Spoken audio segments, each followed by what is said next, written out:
Okay, so there we go, that's looking good. And yes, today, for the first time in a while, we're actually going to be not hunting Suda Greninja synchronously with something else. So I booted up my my Scarlet version today because I was like, okay, I need to start working on preparing my Scarlet version after the complete fiasco that was yesterday with the Roaring Moon hunt. I realized I am going to need to hunt Roaring Moon and the rest of the Scarlet paradoxes in this game. So what I have done is I've gone and prepared two specific Pokemon. Iron Valiant, which is going to be basically used for fighting stuff, and Iron Hands, who is going to be used for also fighting stuff. Just two different things of fighting stuff.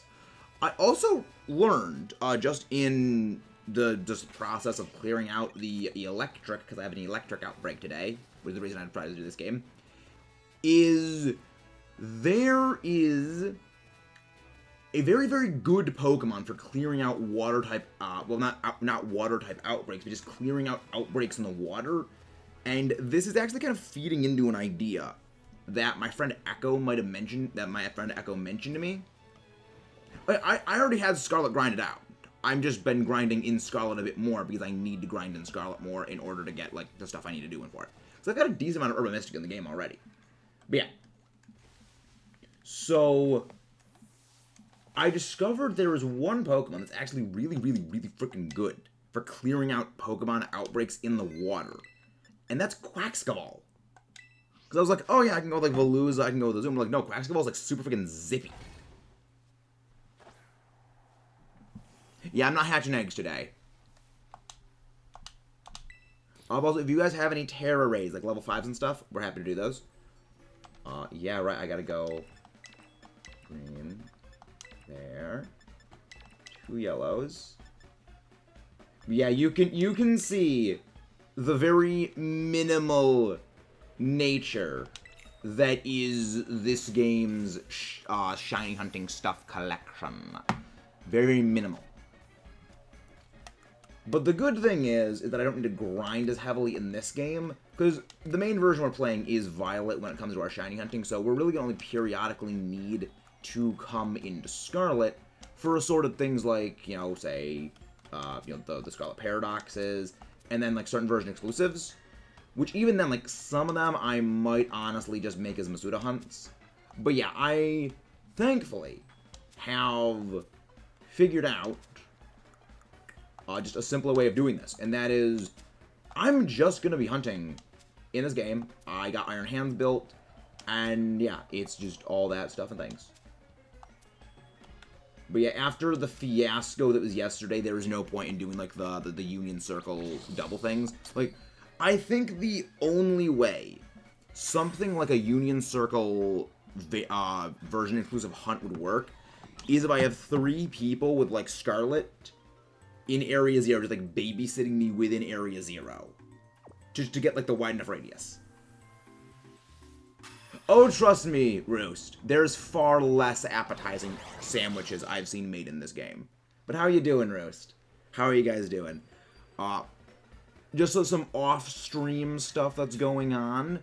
I am progressing the playthrough of Y that I need to have in order to, like, you know, get the footage I need for the Scarlet Violet DLC theory video, which is good. That's actually going pretty well.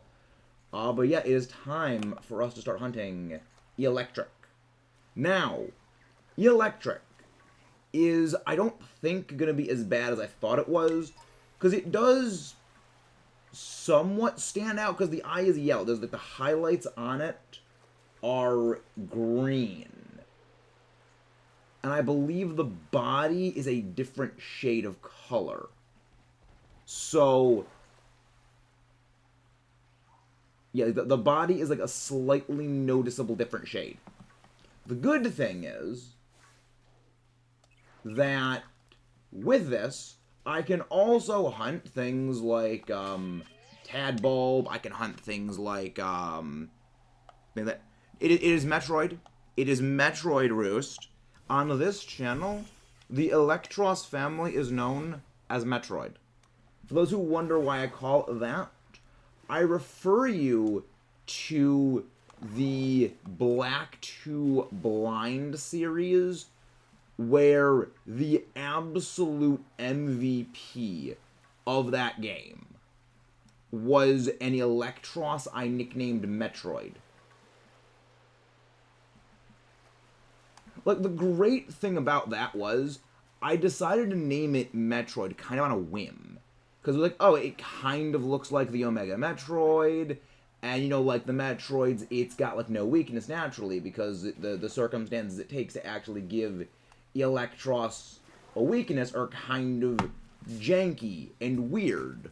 Like how the only way to kill a Metroid is you have to freeze it and then shoot it with a missile, or, like, you know, freeze it and then hit it with, like, a large amount of concussive force. So it's like, yeah, it takes a weird, bizarre number of circumstances in order to get a Metroid vulnerable.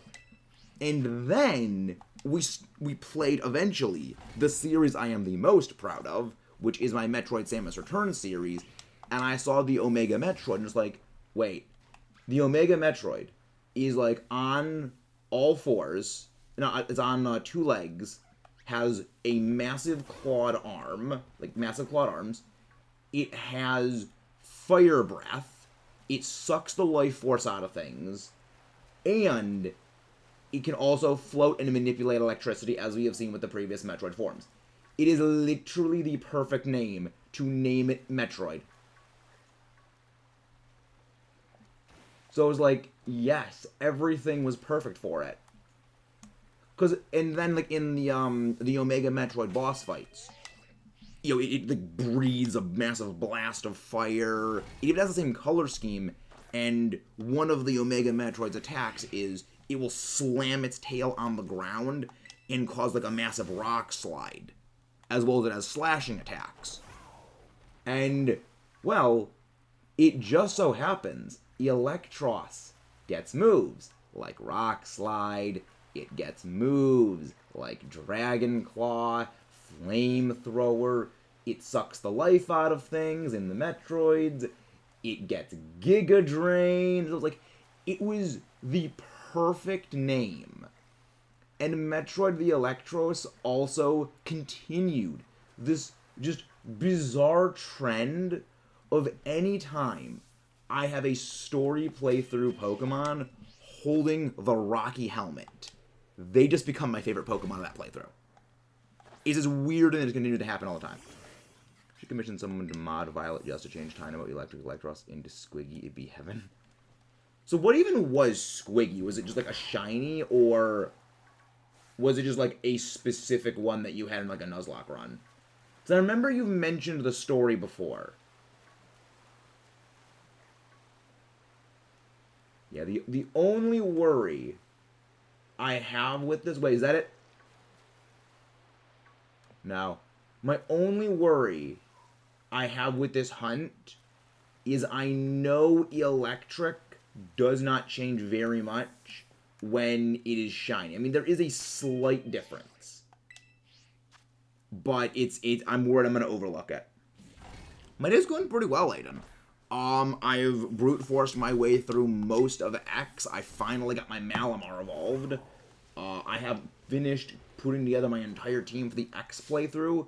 So footage gathering for X in for like the DLC video should be accelerating, and I should be able to finish that video within the next few days. But yeah, everything is going pretty well right now. Because, like, I really cannot wait for that video to be finished, because the amount of video files that I need to have saved on my computer for it is just kind of eating up my storage space. Like, I mean, out of eating up my storage space, like, I just really have not been enjoying this playthrough of X, because I kind of forgot how dull... I mean, I knew X wasn't, like, the greatest game, but I didn't realize it was as dull as it was. And it's just been this grind of trying to beat the game, and it's just been absolutely sucking my joy out of everything. So when that finishes, I will have more time to focus on other videos. I will have more time to focus on, like, other series. And I will just be overall a much better, more positive mentality. So I'm looking forward to finishing the X playthrough for a variety of reasons. But how you doing? How you doing, Omar? How you doing, Doodle Lucas? But yeah, I mean, don't worry, Bob Dole. I'll be able to scrim for your matches against Judah tonight. Hopefully. Provided I am able to finish in a reasonable amount of time for X and Y. Like, I have a feeling by tonight's end, I should have X finished. But, yeah.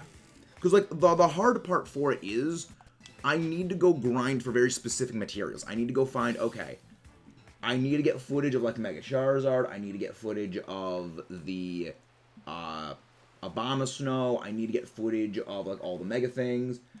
There was a lot of, like, very, very specific things I needed footage for. So I always had to be playing X when I am at my computer. And that's the hard part, because normally I'm like, okay, I'm gonna go to bed. I'll, like, bring the DS with me, you know, when I go to bed, and just leave it next to my bed. That's what I normally do when I'm playing, like, Samus Returns on my off time. But I can't do that because how I'm recording it is I have anytime anything that is relevant to the DLC for the theory comes up, I have the replay buffer going on in the background. So I need to be at my PC in order to capture that footage, because I need to have both the DS plugged in and need to be able to click record. So, like, I can't just, like, carry my DS into bed and just, like, play it while I'm, you know, before I go to sleep. So that's kind of why this game has been a bit more of a slog. Because when I'm playing, like, say, like, Legends on my own time, because I have to replay that for another theory video we're going to be putting together, or, like, some other games, I can just play those remotely, because those games are much more fresh in my mind for when important things for the videos that I'm going to be incorporating that footage in happens in. Whereas with X and Y, I don't really remember when the very important things I need that footage for pops up. So I basically need to have my thing on play at all times. But once I finish that thing, I'm going to be happy. And also, yes, you did hear correctly, there is going to be a Legends theory video, Legends lore video as well. Because I do believe there is a very realistic possibility for us getting another, like, Legends style game. I don't think it's going to be, like, say, Legends again. I think most likely the outcome for that is going to be we're going to get, like, a Legends sort of game from Johto. Because as time's gone on, Legends, it has become a bit more apparent the game was, in a lot of ways, almost a tech demo for testing a lot of the mechanics for Scarlet Violet and really fine-tuning things. Because if they had just released Scarlet Violet, as, you know, probably it was before releasing, like, the literal tech demo that was Legends, a lot of the issues we've been experiencing in the game would have been massively exacerbated. So they would have been able to tweak things and, you know, fix them and make them better for, of course, the full release of it. Yeah, but I mean, like, the ideas that were presented within Legends. You know, there's a number of particulars about Legends that kind of go into, it's kind of hard to explain right now, because I'm quadruple tasking right now. I am shiny hunting, I'm trying to recall, like, things about the video, and, like, the script, but I can't recall them all well. But yeah. I agree, I think that the games are going to be, like, open world going forward, but the one difference, I think, is the future games are all going to have a substantially improved engine. Because one of the main reasons why this game has had a number of performance issues is it's largely running on the same engine that Legends was. And Legends was a game that was built to be very much compartmentalized. It was a game that was built to be very much compact and only have to load in things at specific, very small instances. It was not designed to load in the entire game world in the same capacity that this is. So, you're basically putting a game engine through the ringer with so many feats that it was not meant to be. I don't think it's going to be the style of Legends, because Legends was made in a lot of ways to hide a lot of its limitations. One of the reasons its art style was the way it was to really hide how kind of pixelated and quite poor for a lot of the graphics resolution. So the art style really helped disguise that. What I'm thinking is more of the lore focus. Because really, when you look at Legends and you look at Scarlet and Violet next to one another, in almost every way they are the same game. The difference between them is this is in many ways a completed game. Legends was really always meant to be a stepping stone. It was never really meant to be its own identity. It was a little different. You look slightly different, but I doubt you're shiny. You're not shiny. But yeah, I think going forward, every game is going to be like this. Like Scarlet and Violet. But it is going to be Scarlet and Violet without some of the tech demo bugs. Because this is one of the things we got to remember. To go back and make a brand new game engine for something like Scarlet and Violet after already having made the game engine for a game like Legends, that cost of making that new engine would need to be absorbed by Scarlet and Violet. And how do you absorb a massive money sink like that? Well, you lessen the amount of effort put into the game. You save costs by essentially making the game smaller, not going as all out with things like the story. It's kind of this weird thing of, if they made a better game engine more suited to the task of actually having Scarlet Violet be displayed in the way we would love it to be, we would not have gotten a game like Scarlet Violet.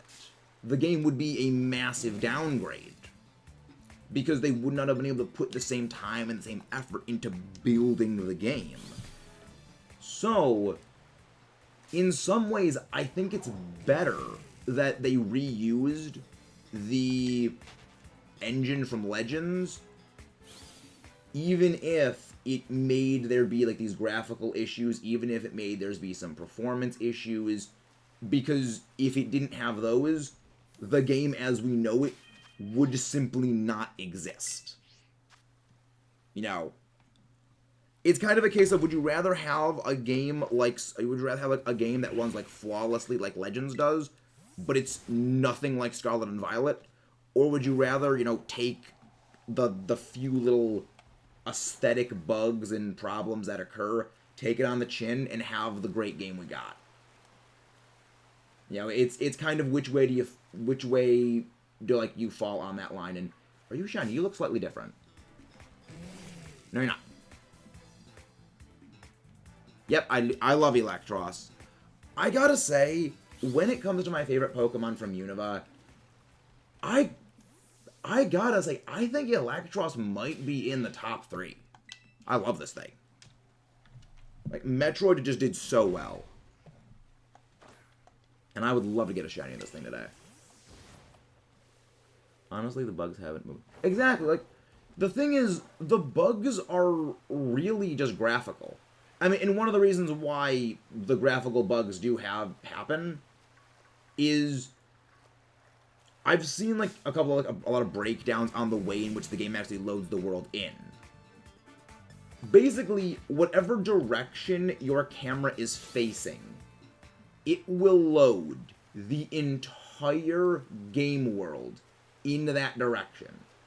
So, if I am, say, facing this direction, everything that is in front of me in, like, an arc, so, like, say, I don't know, between, 55 degrees on my left and 55 degrees on my right, all of that is being loaded in. Even the stuff behind the Great Crater of Paldea, which you cannot see, is all being rendered, it is all being loaded in. And so when you pan this way, it deloads all of that and reloads in over here. The reason why Legends could handle that, because Legends didn't have nearly as massive of areas. But because the game reuses a lot of the elements from that, it's not, the engine is not designed to handle that. And they did a lot of like optimization shortcuts they tried to pull out for this game. The amount of stuff they tried to optimize to eke out every little bit of thing is insane. You know, like, that's the reason why the only loading zone in the games are Area 0 and Mesagoza. Because if you actually, like, could freeze your location and, like, manipulate the camera to move into Mesagoza when you are standing far away from it, Mesagoza is all deloaded with, like, rather low-resolution textures, like, relatively low resolution. You can still make out, like, all the buildings individually, because they're, for being low-resolution textures, they're quite high-resolution comparatively. But yeah, it's so you can see it very quickly. But it's just, it's very impressive the kinds of things they did when it came to the game to sort of eke out every little bit of power they could. Which is why I'm thinking, when they start working on the Gen 10 games, if they already haven't started working on the Gen 10 games, what they're going to do is they're going to build a whole new game engine top to bottom. It's going to run much smoother, much better, allow for a much bigger world without many of the limitations that this game imposed on them. Because by then, they'll be able to reuse that game engine for so many future Pokemon games, that cost will be absorbed by all the future games. When you have a single game like, say, Sword and Scarlet and Violet, which would need to absorb that entire development cost of a game engine, it's never going to work out. It would honestly be throwing money away. So it's kind of like a necessary sacrifice, I guess is the best way of describing it. But yeah, I have very high hopes for the next Pokemon game in like Gen 10 or whatever the next spin-off is going to be. Just because, yeah, they've proven they can handle a lot of great stuff.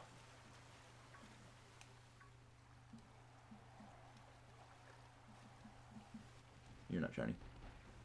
Better see if I get in the DLC. I mean, we might. We never know it can be in the DLC. We never know. I mean, I have a theory video on what is going to be in the DLC, as in, like, the area location stuff. As for the Pokemon, we already know a couple of them that are coming out, because we know the list of Pokemon that exist within the game's coding already. But I'm mostly interested in seeing, like, lore. Because I've mentioned before, and I'll mention again, I am a sucker for lore. Wait, what? What is my thing going? But yeah, we doing Scarlet today. Again, guys, if you haven't done so, please don't forget to leave a like and subscribe. Thank you very much for tuning in today. Freaking electric. Freaking electric. Get away. I swear this thing, like, forces me to fight it. Again. Oh, my freaking... I don't like this. There we go, now we're away. But that's the thing about this game that I don't like. With the Pokemon being visible in the overworld when you're in battle with other Pokemon, you can basically get combo locked. It is very infuriating. But how much longer we got? We got 10 minutes left on the power. Gen 5 did have so many great designs. Like, when it came to designs in Gen 5, they're either absolutely amazing or they're not great in the eyes of people. There is very little in between. No, it's not shiny. there is very little in between when it comes to designs for Gen 5. They're either amazing or not great at all. And I kind of think that's one of the best things about the gen is that for having, you know, some not great designs, I'll be honest, I'm a huge fan of Gen 5 in terms of Pokemon designs. But there's a number of them I just don't care for. And to say that, yeah, they have some absolutely bum designs that I think are garbage, but also have what I would say are probably some of the best designs in the series. I think that's just impressive. I'm predicting the Gen 10, Gen 11, it's called Cyan and Orange. I don't know. I am wondering if they are going to go back to the color name scheme. But they've been branching out with naming schemes so often for so many other games. I'm not sure if they really will go back to just, like, mainly doing colors. Wait, is that a shiny? You look slightly different colors. You look darker, but I don't think you're shiny. No, you're not. Yeah, again, that's what I mean is Eelektross. Not Eelektross. Electric. The shiny is a very slight change.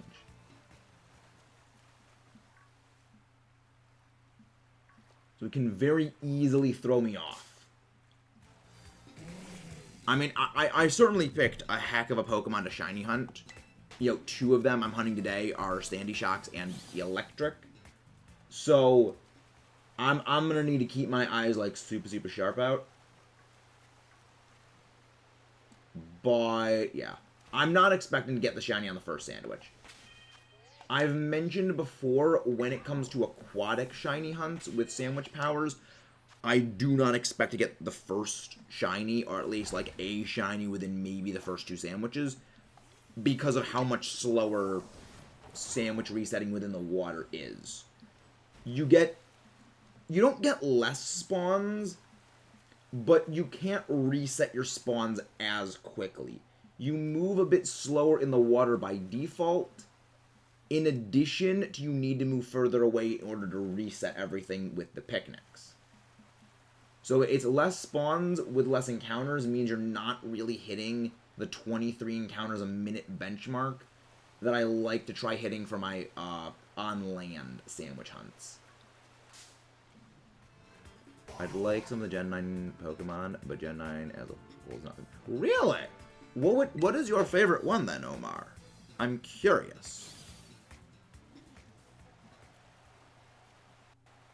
Because, like, for me, Gen 9 is my favorite. A very close second is Gen 5. But Gen 9 just has that little bit of something that just pushes it above. Hey, Al, how you doing? Al, you take that back right now. You take that back right now, Al. How is Ace Trainer Al doing? How is Mr. Trainer Ace of Al's? I hope he is doing well. I'm honestly super glad Eelektross is not part water. Like, for as much as I know it would, like, help it offensively with giving it, like, an extra stab, I am so glad it is not defensively part water, just because then it would kind of be, like, not as good Rotom. Like, Rotom is great, and basically being a diet Rotom is also good, but I think that it being, like, fully Eelektross with Levite is just such a unique thing. Glad you're doing well. Again, guys, if you haven't done so, please don't forget to leave a like and subscribe. We are on our way to, if we get to 2K subs by the end of February, we will be doing a authentic shiny Sinistea hunt. And I know you guys are going to want to see me suffer for that one. And if we hit 3K by May 12th, we will be doing an all-day stream of Breath of the Wild Tears of the Kingdom. So that's going to be fun.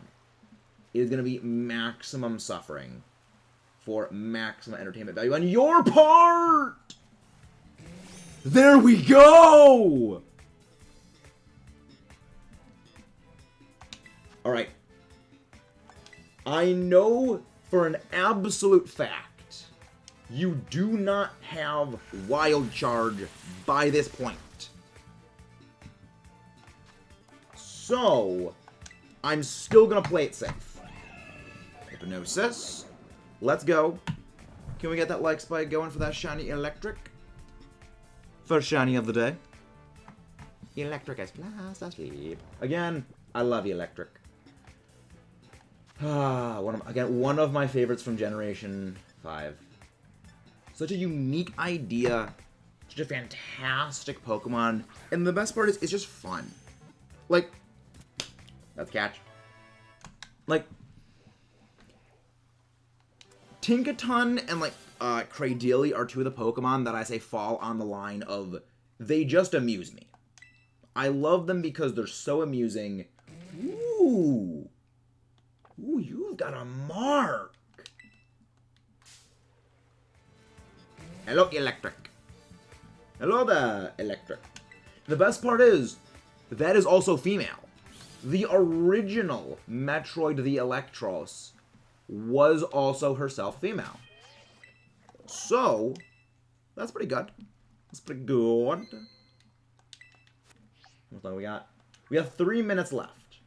I don't think we're gonna get a second one, but if we do, that'll be just super, super delightful.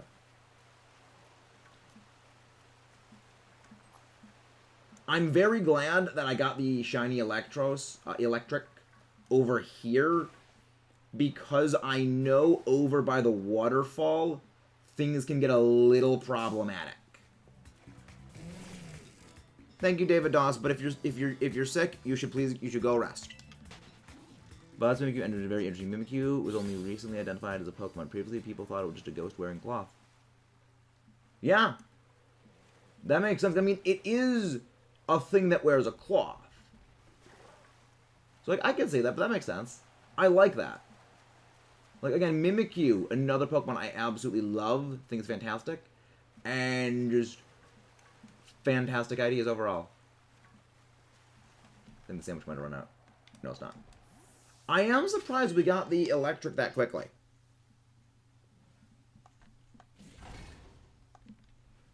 Because, like, that was first sandwich. And I generally assume for aquatic hunts, 1, maybe 2 sandwiches is what it takes. Well, two sandwiches is about what it takes. I've gotten some on my first sandwich before, but very rarely. You know, frickin' nightmare flashbacks of, like, the frickin' Dratini hunt. I still find it hilarious that with that Dratini hunt, we found 2 shiny, well, not the Dragonair shiny hunt. I still find it hilarious that within that shiny hunt, we found 2 shiny Dratini in a Dragonair outbreak. So we found 3 shinies that day, but 2 of them were outside of this the swarm or whatever it is boosting thing. We're just it's just why game? Do you enjoy torturing me so much? But then you're also like good and like I didn't even have an outbreak for that Dondozo when I found one. So I mean, Calceroya Lake has made amends for its past transgressions, particularly with that Dondozo. Because I will be honest, I can tolerate Lake Calceroya's offenses when it came to the Dragonair outbreak with the amends it made with that shiny Dondozo. Because now what it means, I am completely free of Lake Calceroya for shiny hunting. If I ever go back to Lake Calceroya for shiny hunting, it is because I want to go for the full Tatsugiri family. But otherwise, I never really need to go back to Lake Calceroya. So, the game made amends with me, and I'm okay with that. As always, side characters. If you die, Kisleigh was on. You die. Yeah, that I do know. Though I wonder, if you take a picture of what is under Mimikyu's cloak and show that to someone else, does it have the same effect on someone? Also, I should probably turn off autosave. I just realized that was on. There we go. But let's check out our Eelektross. Our electric. Probably likely this is going to be the one that's going to be evolved. Because it is the one that has a mark. Alright, where is... There's the electric. Electric. Love where you go back in. Electric sleeping. Ooh, early riser. Metroid the early riser. I like it. I like it. Likely, this one is going to be named Metroid in honor of the original Metroid. Original Metroid the Electric. That's fun. I'm glad it wasn't like one of the other ones, because I haven't gotten Sleepy before. I haven't gotten the Dawn one before. I've only gotten, like, Sleepy for most of my shinies. So I'm happy I have, like, the early riser now as a different one. Alright, take two. Sandwich, let's go. Take two, sandwich boogaloo. Yes, I saved my progress. I had to check to make sure I saved my progress. But yeah. How you doing, Mudkip? Tomato. Thing. Yellow, yellow. Burger. We'll go spicy again. Spicy's been working out for us. What's our shiny? I'm very bad at like helping people with their shiny hunts. But I would say if you can go for Mimikyu. But look, I love shiny Mimikyu. Yeah, shiny Mimikyu, that I already know, is going to end up being a Masuda shiny hunt, because I have a Mimikyu in a Love Ball, and I would very much prefer to have my shiny Mimikyu also be in a Love Ball. So, like, I'm gonna be, like, a stickler for that. 100 Metamaxes. The funny thing is, I never actually shiny hunted Metagross, and I have one. Many of you guys probably don't know the origin story of the channel's icon, but pretty much the origin of the icon being the shiny Metagross is I was just breeding a Metagross for competitive usage, and I did not have the shiny charm. I did not have a Masuda Ditto in my Ultra Moon file. This was at the time. I got one later. And I was just breeding the Metagross to get a competitive one with the right nature. Because it's honestly easier, because this was back in Sun and Moon, where you don't have mints. And it was honestly far easier to go and breed for natures on something like Metagross than it is to go out and like, catch one. Because as we know, Metagross has a 3 catch rate. Metagross is harder to catch than most box art legendaries. In pure catch rate, it is equal to many of them. But in practicality, it is far harder because you can't false swipe them. Because Beldum only has takedown. So if you false swipe it, it'll just take itself out the next turn. The only way is if you have like a false swiper that is a ghost type. And even then, like, eventually it'll just struggle itself out. So you gotta just fight that thing at, like, full health. Yeah. Oh, thank you very much! Jokerness, welcome in! Thank you very much for that. Yeah, I know that now, but this was back in Sun and Moon.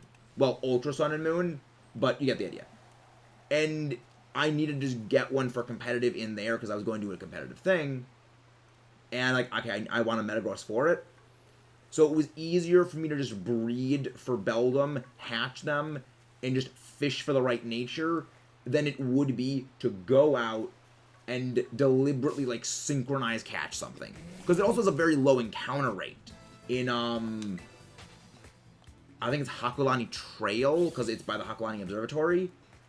it was just far easier for me to go and breed for the right nature, just randomly going with a slot machine that is the 1 in 25, and hatch 1 egg. Nothing. You know, it was the wrong nature. All right, move on to the next egg. The second egg hatched. The second egg, it was shiny, and it had the exact nature I was looking for, which was jolly. So I took that as a sign, because at the time, I was still fairly unsure about wanting to make the channel. And I saw that, it was shiny, it was the perfect nature, and it was with no Masuda method, no shiny charm.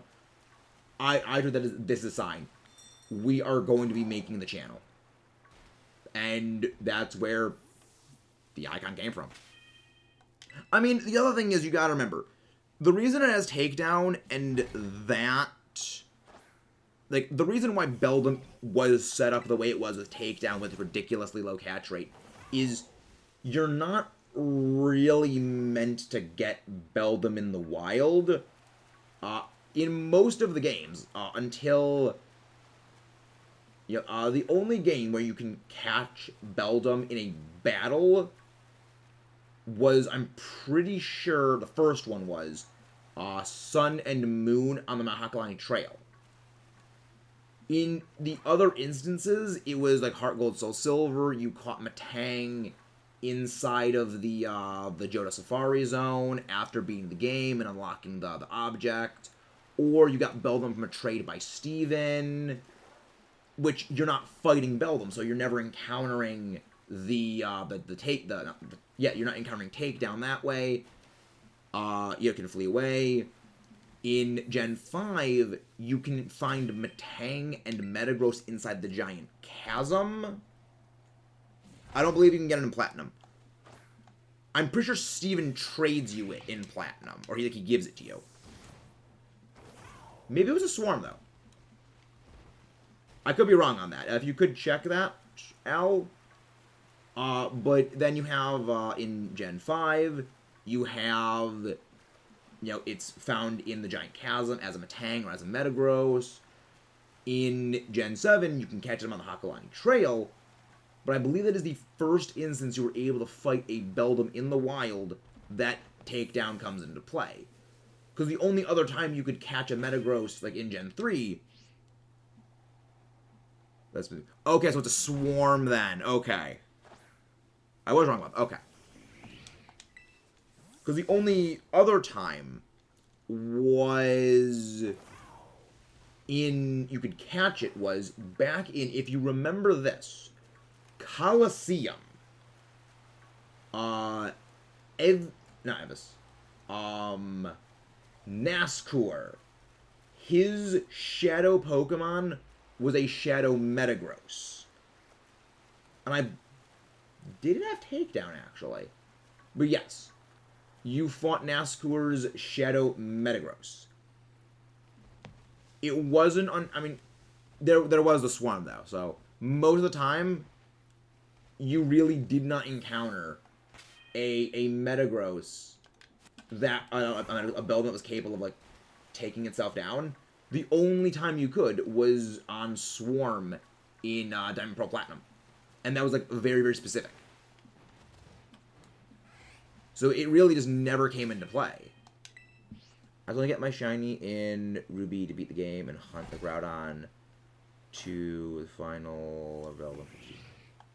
Really? And that's going to be fun. I hope I get... I hope for a fast hunt as well for me when it comes to these things. We got our first electric, so I'm happy about that. If we can get both of our electric, we're gonna move on to Sandy Shocks.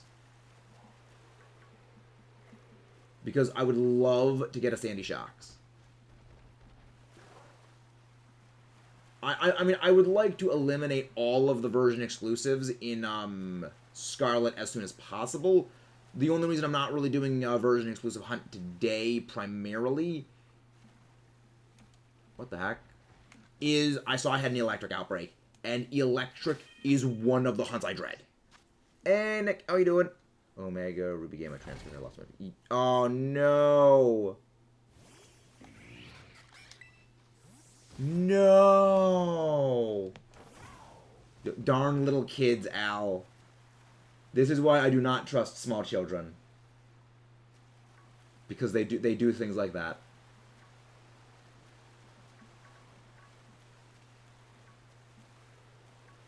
Yeah, I mean, someday you will reclaim. You will one day reclaim that shiny. Electric, I love it. It's just such a great Pokemon. It's fun. Uga Shaka, I love that name. That's a great one.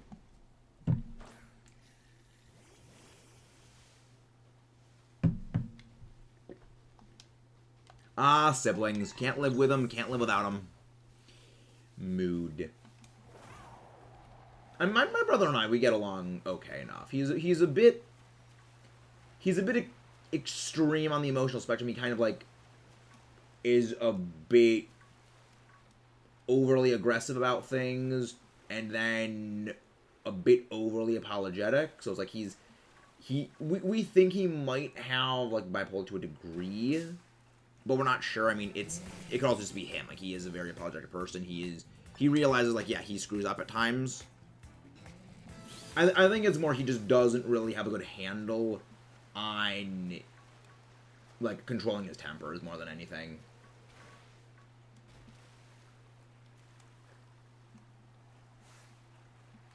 And he realizes he doesn't have a good control of his temper. But like, yeah, so long as he's not like, you know, badgering me about like something that you would get on. All I know is they didn't add Metagross because he still has all the raids. I don't know. Like, Metagross is good, but the thing is, I don't think Metagross gets any setup moves. Like, I don't think Metagross gets Swords Dance. I don't think it's Nasty Plot. Like, the only real setup move I know it gets is, like, Agility. And that's because Agility Metagross was kind of one of the big meta things you ran with it. But I don't really think Metagross would be able to solo things. Yeah, Blitz 99, thank you very much. Yeah, only Agility. Because, like, maybe it gets Iron Defense, but it doesn't get any offensive setup options. It doesn't get Swords Dance. It doesn't get Nasty Plot. I think they might have taken Metagross out of, like, the initial release, because Metagross is an extremely powerful Pokemon competitively. And my running hypothesis when it comes to Pokemon that are removed from from the game at launch is they're removing some of the most powerful and potentially oppressive Pokemon for online battles.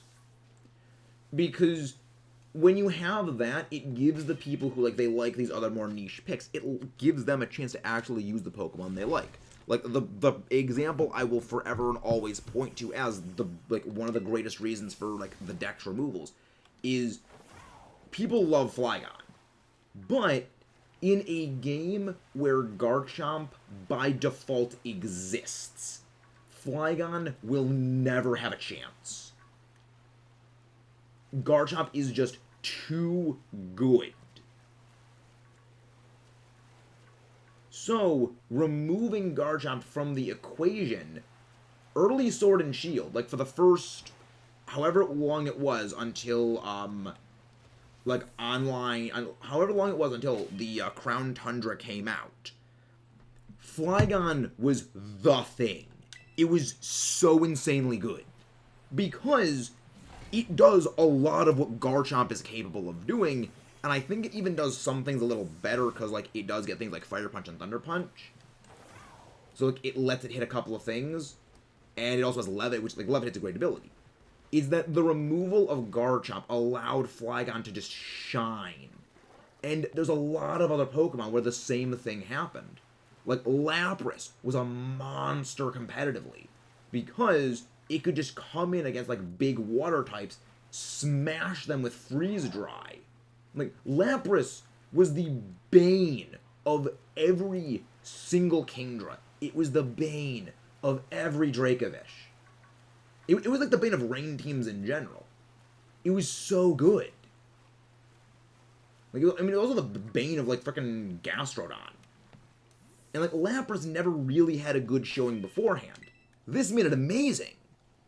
And, like, there's so many Pokemon that just got to be super stellar because a lot of their competition, when it comes, like, competition in the sense of Pokemon capable of performing similar roles, or just Pokemon that have pure and simple better stats than them, are just removed. So, like, it gave them a chance to shine in a way they never would have been able to before. Because had Garchomp not been a part of the Gen 4 Pokedex, and had it been, like, a Gen 5 Pokemon instead, we would have gotten one gen of, like, physical Dragon, physical Ground Flygon, with things like Choice Scarf, to just absolutely run crazy. But we never got that, because when they added the physical special split, Garchomp was added along with it, and Garchomp just outshone Flygon like a light bulb compared to the Zarbaba. Nice! Nice casual, Chico. Nice. One of the mods, please do exclamation point Chico. No, we did not get the frog yet. This is my Scarlet version. My Froakie eggs are on my Violet version. The reason I am doing Scarlet today is I have been wanting to set up Scarlet a bit more when it comes to, like, shiny hunting in the future, as well as when I turned on the game today, I saw that I had an electric outbreak. And many of you guys don't know about the list. You know, as in capital T, capital L, the list. Basically, this is a list of probably the 40 most annoying Pokemon for me to shiny hunt in this game because of either where they spawn, how you have to encounter them, and most of these boil down to likely all of these were going to end up being Masuda hunts. One of them was the Eelektross family. And I made a decision like, oh, I have an electric outbreak. I'm going to hunt this. I mean, depending on how fast we get this, we'll be doing more raids with viewers.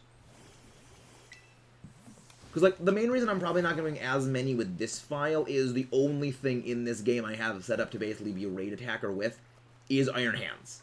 I do not have an Azumarill built in this game yet. I have Iron Hands built, but Iron Hands is not trained. Like, after this sandwich wraps up, I can show you how absolutely resource poor this game is. Because when it comes to, like, how much I've played this game, I have played this game pretty much only when we were live on stream. And when I was completing the decks.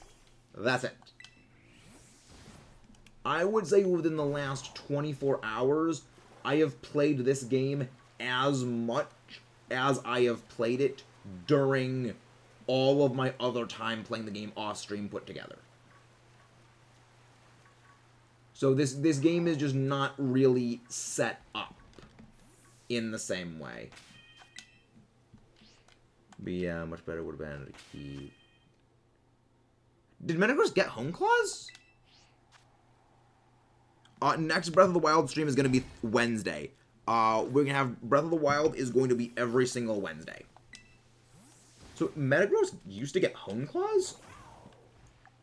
I did not know that. I did not know that. I mean, I guess it makes sense. Oh, okay, transfer move. Yeah, that makes sense why I wouldn't have heard of it. Because when I play VGC, and in VGC, transfer moves are illegal. Yeah, Home Claws actually would have been a pretty good move for it. Because you've got, you know, freaking Meteor Mash, which isn't the most accurate thing in the world. You got Zen Headbutt, which was like its only psychic physical stab until the addition of Psycho Cut to its moveset. Which would have been great. You know, boost that accuracy, boost physical attack. You know, Meteor Mash hits reliably now. Zen Headbutt hits reliably now. Hammer Arm hits reliably now. And you boost your damage. Pretty good. Yes, we will do some raids after I get the shiny. Also, if you guys want to share your own raids that you have, I'm always happy with you guys like sharing your own raids.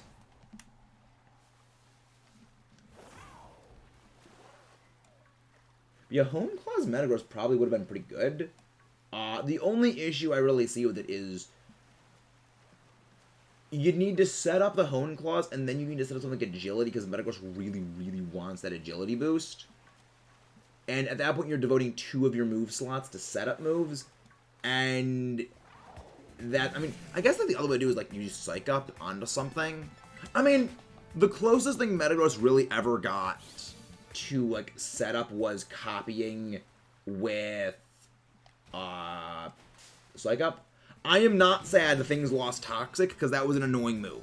Like, I despise stall. I don't enjoy when a match comes to Wish, Protect, Toxic. I just do not think that is fun. So anything that removes Toxic, I think, is a good thing. The math yesterday turned out I hatched on today, scored any eggs, but in the middle of the night, I had a randomly hop it. My luck is buggy. Oh no. I mean, the thing is, all of your eggs are rolled as whether they're shiny or not on collection. So, you can have a shiny egg in there somewhere and not even realize it. But yeah, I'm very glad that things lost Toxic. Like, Umbreon is amazing without Toxic. It is, bar none, one of the best support users in the entire series with how just bonkers. It's like freaking Yawn, Screech, Foul Play, Helping Hand. Just terrifying, lots of things we can do. Price trade and got the frog, so can I... Noise. Noise. I think the Joyful Mark is relative. I think it's uncommon. I don't know the rarities of all the marks. I know on Cerebi there is a page that is all the marks and like how rare they are. But I don't know the Joyful one off the top of my head.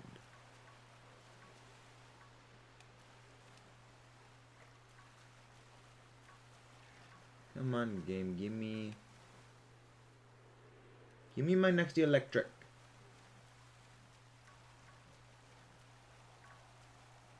Give me my next Metroid. Cousin tried a shiny hunt. Your favorite Pokemon lover. Yeah, like hunting Beldum as a shiny is a pain. Like, thoughts on Cyclozar's Shed Tail into Mimikyu. It's an interesting idea, but in doubles, I don't think it's gonna really work. Like, the issue with Cyclozar is that it is basically all pivot. It's a pivot sub-user, which, you know, it's a good idea. But the thing is, you're devoting an entire turn to that, as well as it is a fairly predictable play. I think that's a shiny. I think that is another shiny, unless that is the lighting deceiving me. That could be the lighting deceiving me. Okay, no, it's probably the lighting. Okay, so when it gets into, like, sunset time. No, wait. Are you shiny? No. Are you shiny? I guess when it gets, like, the sunset, like, colors, I guess it just makes them all look like they're shiny. Because this is awkward now. Oh, found... Yeah. Like, if you're going to be shiny hunting Beldum, I would say the only way to do it is by Masuda Hunt. Because you gotta remember, it still has that obscenely low catch rate. So even if you find it, unless you, like, freaking Master Ball it, you know, you're gonna have a very hard time at catching it. I also plan to shiny hunt for Greninja and Giratina and BDSP again. What about that? Was that good? I guess you like that nothing. The thing is, I love Scald. Gastrodon is one of my absolute favorite Pokemon, and it was one of the best Scald users. But Scald is one of those moves that immediately makes water types so dominant. Because even in a situation where, yeah, I could just burn you. It was basically an automatic bring on every single water type. There was next to no reason to not just default have Scald on Pokemon capable of learning it, because it was just such a good move. 30% chance to burn, 70 base power, even if you're not hitting something that hard with it, you can cripple a physical attacker. I mean, someone like Dragonite, yeah, I'm not afraid of, Dragonite, yeah, I'm not afraid of your, water moves. Okay, but now you're burnt. Now, your damage output goes down, like, frickin' down the drain.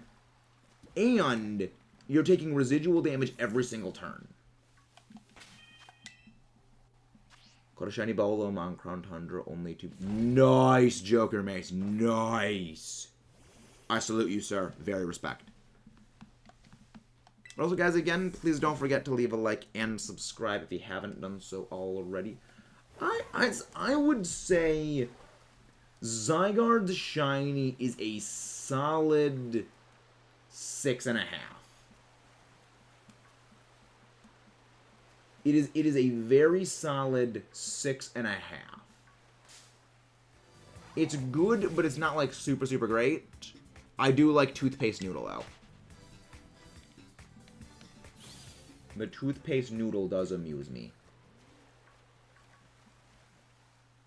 I am still beyond thankful that when I was shiny hunting Zygarde by Dynamax Adventures, I got that thing supremely under odds.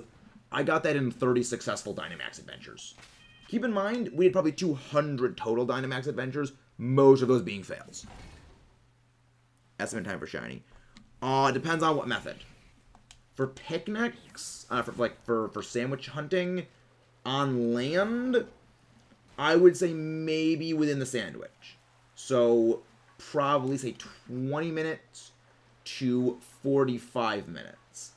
Says this as someone where it took over 5 hours to get a single shiny Carcadet by the same method. If you're doing shiny hunting sandwiches in the water, that is a bit of a different ball game. I would say maybe 2 sandwiches for a single shiny, so probably an hour. When it comes to Masuda method, that is very dependent on like your speed at which you're hatching eggs, like the speed at which you're going. Probably maybe 7-8 hours, I would say. And then soft reset with shiny charm, probably maybe 15 to 14, between like say 12 to 15 hours. Those numbers I really just get from my own shiny hunts. I'm like, okay, I know within this span of time, I got this many encounters done. And then extrapolate that out to basically hitting odds. Because I remember with Zapdos. Zapdos was a shiny charm odds soft reset back in Ultra Moon. We got Zapdos pretty much on odds. It was about 100 encounters below odds. But we got it like halfway through the stream. We got it very, very early in the stream. And I assume, like, okay, 3 hours. I'm pretty sure like, most of those were 3.5 hours to 4 hours for those streams. And we were on stream 4 for that. So 3 hours for 3 streams. 4 hours, even like highball to 4 hours. And I know they were not 4 hours. But highball it. 4 hours for 3 streams. That's a little over 12 hours. Then oh, that was weird. Add like an extra hour, 13 hours. About 13 hours for us to hit odds. So yeah, it depends on what method you're going for. You're very lucky yesterday. 3 shiny Carcadet, all of which were different marks. Nice. Doing Frog Egg Simulator. I wish you good luck on that, Raphael. We are taking a little bit of a break for that to hunt shiny Eelektross. But I'm hoping we get it soon. If we end up getting Sandy Shocks, I might honestly go back to Violet and continue the Masuda hunt of Greninja. Wait, is that a shiny? Is that a shiny? Wait, wait, wait, wait. You look slightly different. No, you don't. Okay.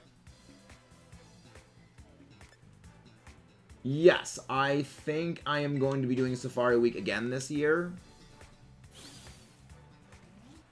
It's an interesting thing to do. I hit my goal last year of Safari Week with hitting odds. I didn't get a shiny from it, but I hit my goal with it.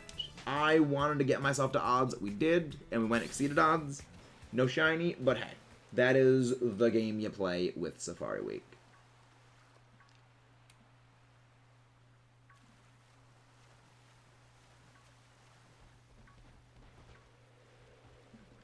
But yeah, oh yeah, right. I mean, yeah, electric doesn't need to stay in the water because it can be in a cave. It was in Chargestone Cave.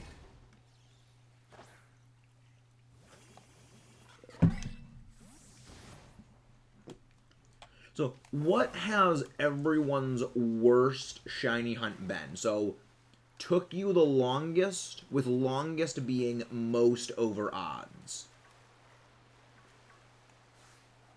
Because my worst longest hunt, in terms of going over odds, was the Carcadet.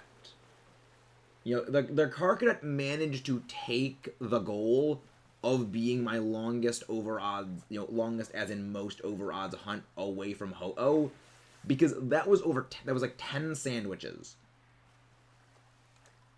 before I got my shiny Carcadet, and Ho-Oh was only 5 times over odds, just even like lowballing, even assuming, okay, it was only like 8 or 9 sandwiches, that's still like not over 9 times over odds, because we do know that sandwiches do get you over the encounters to hit odds for a single sandwich. So I was over like 10 times odds on Carcadet. So how high over odds was that, Alex? Or did you not really keep track of it? Because if you guys don't really keep track of it, yeah, I would believe a lot of people don't really track their hunts. Because when it comes to tracking my sandwich hunts, I track number of sandwiches.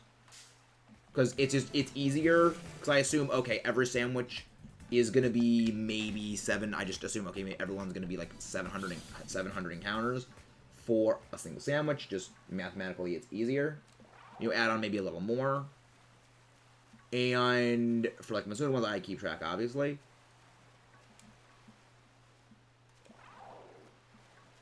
But yeah, most people I know don't really keep track of everything. Oh, Tyrunt. Yeah, Tyrunt was a little rude to us. We got Tyrunt a little bit over odds. But that was, we were doing overworld encounters. We actually got it in about 1,600 encounters. But yeah, you went over triple odds on that sucker. Yeah, I mean, it is worth it, though. The thing is, though, I'm going to need to be hunting it again because we are going for a living shiny dex. So I am going to need to hunt another Tyrant, and I am going to need to hunt another Amora. That's not going to be too fun for our hero.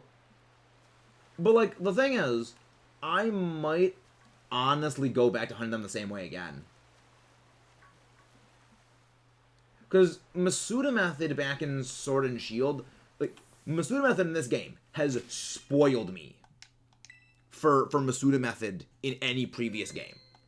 I do not think, barring the Togepi hunt, the Mimikyu hunt, and the Milotic hunt, I will ever be able to return to Masuda Method.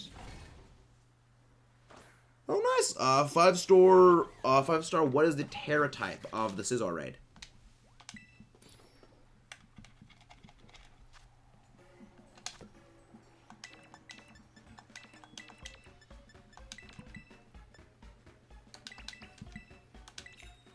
What is the Terra type?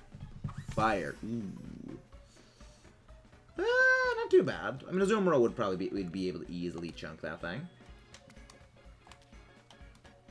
Yeah, I do not have a Zoom real built. I mean, I was like, Iron Hands would also still be very good for it, because it's Iron Hands. So those natural moves that doesn't really hit it that hard. Plus, if it doesn't have Bullet Punch...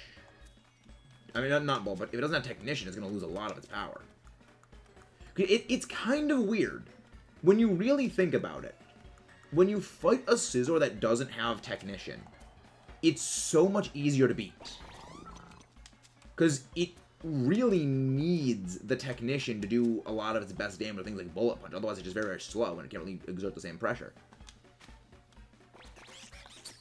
Yeah, I mean, I'm probably not going to be joining in the raid, though, because I am still hunting the thing. I am still hunting the Eelektross. I really want my Eelektross. I would love it. I know I dropped one thing. I'm just going to reset this thing if it's not Encounter Power and Sparkle Power Electric. I'm just going to reset the thing. Look, I'm going to be a lot more aggressive about resetting on this one than I was on the other file. Like, the other file I can kind of take, you know, Urban Mystica on the chin. Oh, there we go, got it. Because I just have so many Urban Mystica in that game, I can afford to lose a couple. But with this game, when grinding is so much harder because I just don't have the same resources, I am going to need to take better care of my stockpiles.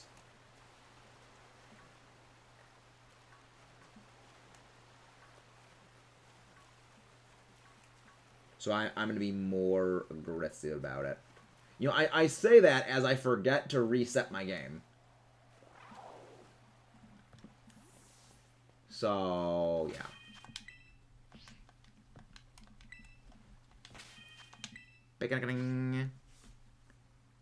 Got a good herb raid in a minute. Nice, nice. But yeah, I mean, I'm probably not gonna be. I mean, I also, it's not just herbs. It's also experience candies I also need. So I would need to do it eventually as well. But later today, I will probably be doing that as well. Andreas, I would not mind doing that raid. How have you been, Andreas, by the way? One of the monsters, please go grab Andreas' link. Hope you're doing good. Gives it to... Ooh. That's delightful. That is delightful. I would not mind... Oh, level 5 or level 6? Is that a level 5 or a level 6? If it's a level 5, that's a joke. Level 6 is going to be hard. Okay, okay, so it is a level 5 then. Yeah, noise. Yeah, I don't even have, like, my Miraidon trait. Really? Oh, yeah, right, Metal Sound. It can set up the Metal Sound into Electro Drift, and then it goes to the kill. I keep forgetting Electro Drift with Hadron Engine deals a lot more damage, because you have the super effective damage buff. You have the electric terrain damage buff, and then Hadron Engine's special attack increaser with the electric terrain, Hadron Engine, and the damage boost on up being super effective. So yeah, that's actually a lot of power. This shows how little I use Miraidon and Koraidon in raids, because I haven't actually caught the spares. You know, in my Violet file, the second Miraidon is still in Area 0.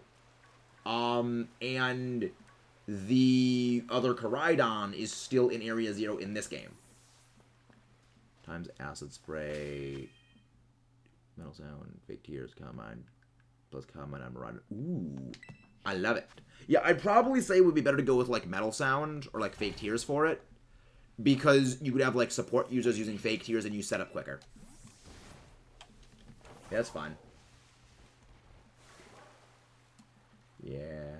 I'm kind of glad that, like, Whimsicott's not in the game. Because Whimsicott would probably be, like, default the best support Pokemon for Terra raids. It would just be default the best, because the one weakness... Well, then again, no, Grimmsnarl also brings Fake Out support. Not Fake Out support. It also brings Spirit Break. But then again, Whimsicott's got Charm.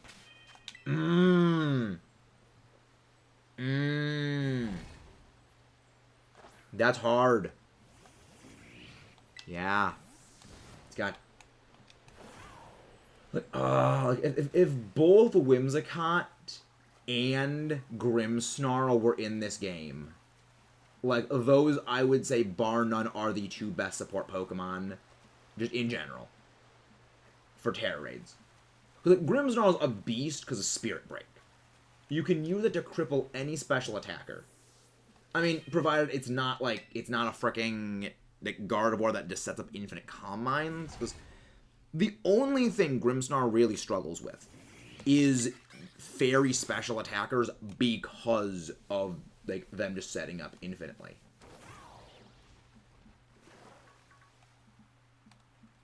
Like, oh, it would just be the greatest thing ever. It's so good. You get screens.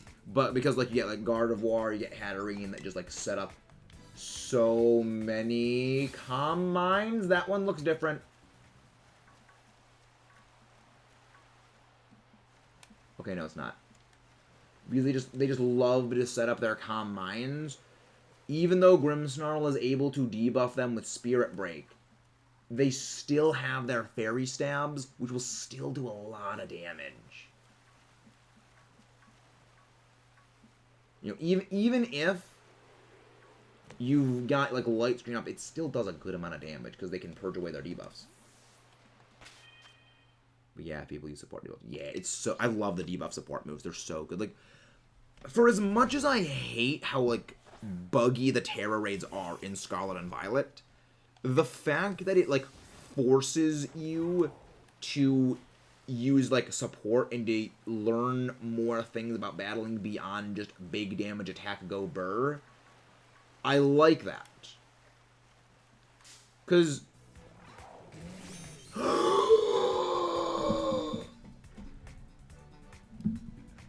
Another electric. That is another shiny electric. I didn't even realize it was shiny. And with that, moving on to Sandy Shocks. Let's frickin' go. 2 of the 3 Pokemon in the line that I was dreading are now eliminated. Like, I am so... Maybe I did see a shiny one over there. Because I know I saw one that looked a little different. Also, man, if you want to collaborate... Oh, that'll be fun. Would that be today or tomorrow? Would that be a different day? Because, like, on another day, I would love to do that. Oh, no, all caps was great for that. I would love to do that, Andreas. Like, Herba hunting for, like, a call... I'd love that. We have to, like, figure out the day to do it, though. I don't really reset my own days, because, like, I do my shiny, like, I do my Herba Mystica stuff, like, later in the day. Because, like, beginning of the day is, like, job applications, work around the house, then I start streaming, then afterwards I start to do my stuff. So that would require a bit of a big working around in my day schedule. Interesting. Unless you mean, like, off stream. Because, like, then I'd do that. I really don't think call-ups, so, I'd be down for that. I'd be very much down for that. There's a catch. And again, guys, don't forget, if we get to 2K subs by the end of February, we're shiny hunting Authentic Sinistea. 1 in 500 chance of that being the thing. And if we get to 3,000 by May... 3,000 by May 12th, we are doing a Breath of the Wild Tears of the Kingdom, like, full day stream for that. Relax to nature. Relax. Don't do... Ooh! I just realized this Eelektross is even more special than I thought. That is a shiny, marked, 0 speed electric. I'm pretty sure electric has, like, ridiculously good speed normally, or, like, decent speed normally, so I don't think the Trick Room is going to be too good for it. But, like, the option is fantastic. Like, it's still a good option.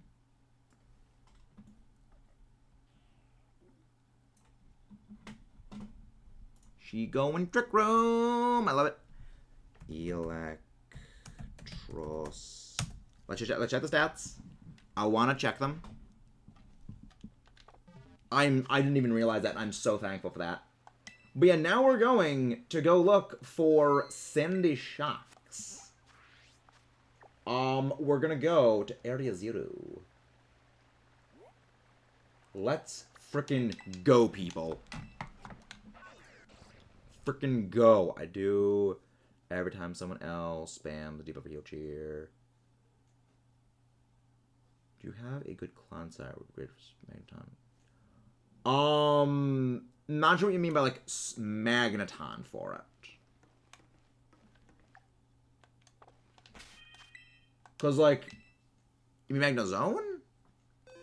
And, not sure. I will need to look at that. I do, every time everyone else spam deep up tier to what I do calm my noise. Metal. I feel like fake tears would be a better play than metal sound, because metal sound does have a chance of missing. Unless you're going with, like, screech and a metal sound on the same thing. And then, I mean, then you could give the Loom Lens. I have a shiny Magnezone that I could definitely do that with. Yeah, I could definitely do that. Alright. We're back to hunting. It's time for Sandy Shocks. I know from Jer's stream yesterday, it physically changes a little bit. It's more brown. So I'm hoping, I mean, then it loses the things. Yeah, Acid Spray is a 100% hit. The only worry I have about Acid Spray, Andreas, is Acid Spray may trip the boss to go into shield mode early because of the damage being dealt. That is my only worry about it. Yeah, Acid Spray fake tears. Yeah. My only worry is that I hope we get shiny. The thing is, we can't get shiny Iron Hands. We can't. The reason we can't is this is Scarlet. Iron Hands does not exist in this dojo, Mudkip.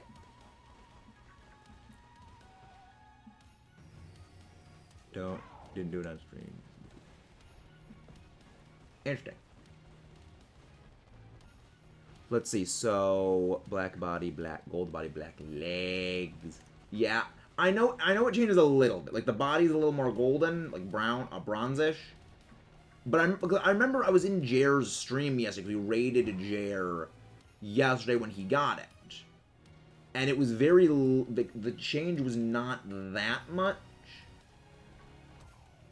But I think it should be noticeable, because I did notice my shiny Magneton twice from a distance. So I think I might be able to see it. But yeah, let's get going. Let's get our freaking shiny magnets. But yeah, -6 defense, space attack is enough for one shot in Dondozo. That makes sense, because Dondozo is, like, good physically defensively, but especially its defenses leave a lot to be desired. Thank you very much, Omar, for grabbing that. But if we do end up getting our Sandy Shocks, we are going to be moving over to just doing Terror Raids in general. I'll let grind for Herba Mystic and stuffs.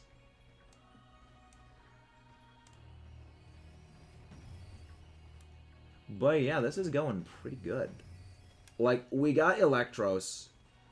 We got Electric. I am happy that Metroid has come home. After Pokemon you're hunting. Yes, we are doing raids after that. Special defense on Dondozo. Yeah, like, Dondozo is physically bulk. I mean, the reason why is the way Order Up works is it boosts its physical defense. So they likely inbuilt Dondozo's garbage special defense as, like, a designed kill switch, which is something I like. I do appreciate that the devs will make strong, like, these very strong Pokemon that have very great potential when it comes to battles, but they will inbuild some form of, like, deliberate kill switch to shut them down on their own. Because, like, even if you get a Dondozo to, like, +2 special defense with the Tatsugiri, or no, does Tatsugiri get the boost? It's doubling a fairly low stat still isn't that impressive, which is one of the reasons why they will probably go in, like, invest in special defense, because they need to patch up that big weakness point. Yeah, after I get Sandy Shocks, that we're definitely doing it. I don't have, like, Magneton or something like that in-game here with this one, but I mean, I need to be hunting on this game eventually, so I might as well join up with your raids, because I need to get candy anyway. So, yeah, after we get Sandy Shocks, we are going to be going to raids, because I still need to set this game up. I do love Sandy Shocks' design. I don't know, like, I like that the legs of it are the magnets. The magnet, like, stretches out, and then, like, it's literally a metal, it's literally a ground. It is literally a grounded piece of metal, so it's a visual pun. And as someone who consumes puns for sustenance, I appreciate that. If you don't have a go back here, just heal. Yeah, I'm probably going to do that. I don't really have many raid things set up on this one. So I would probably go the route of just damage support and, like, healing.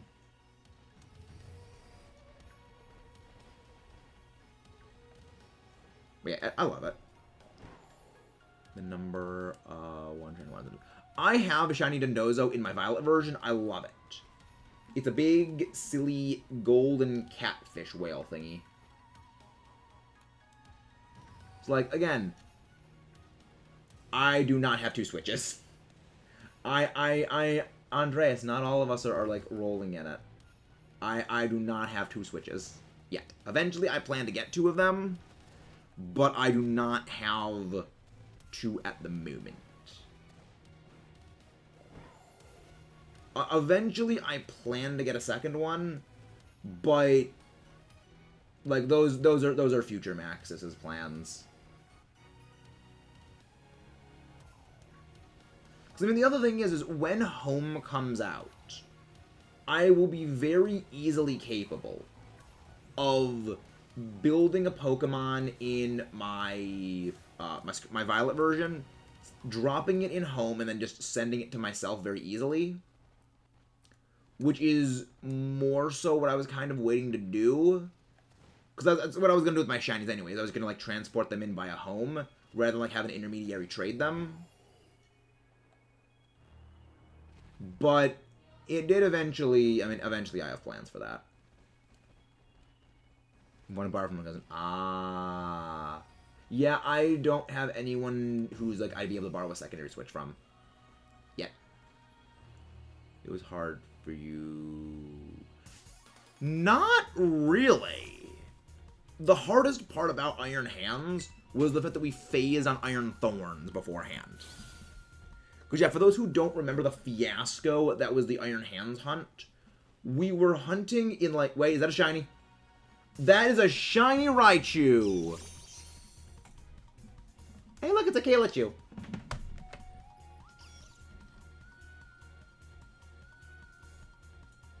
Gotta send that to Kayla, because she's gonna love it. There we go. Where's Kayla? There we go.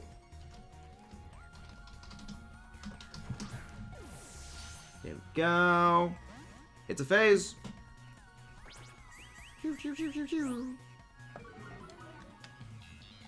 Iron Valiant's defenses fell. Too bad.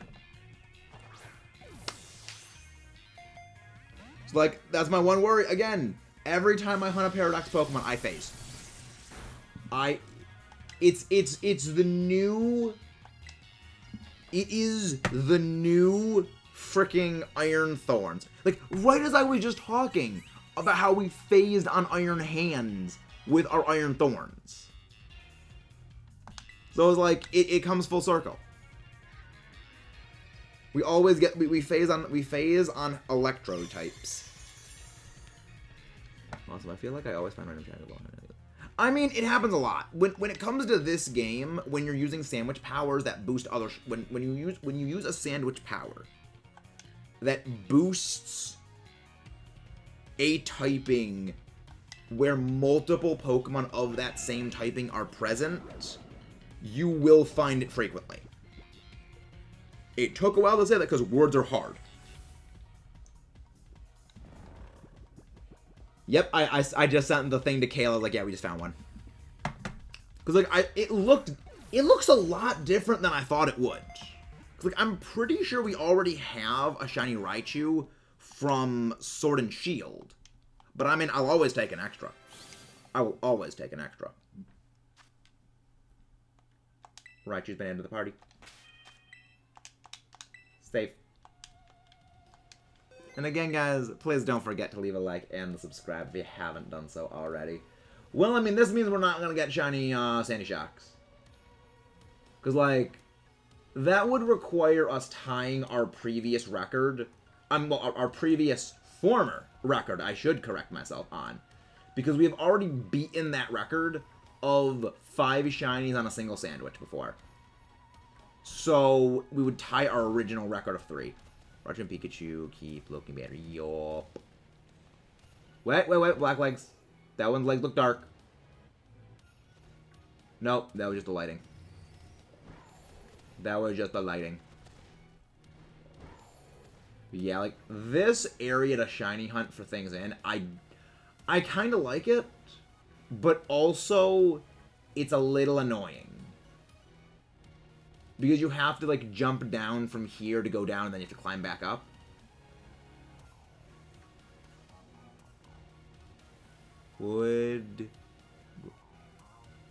I honestly think a ground sandwich would be best for it. Because, like, you'd also find Great Tusk, I'm pretty sure. Because Great Tusk exists in the area as well.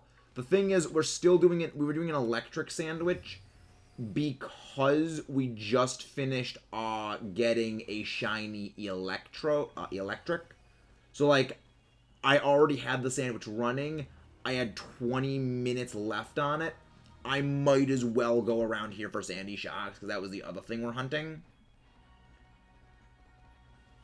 So, it was really, I might as well just burn the rest of the sandwich.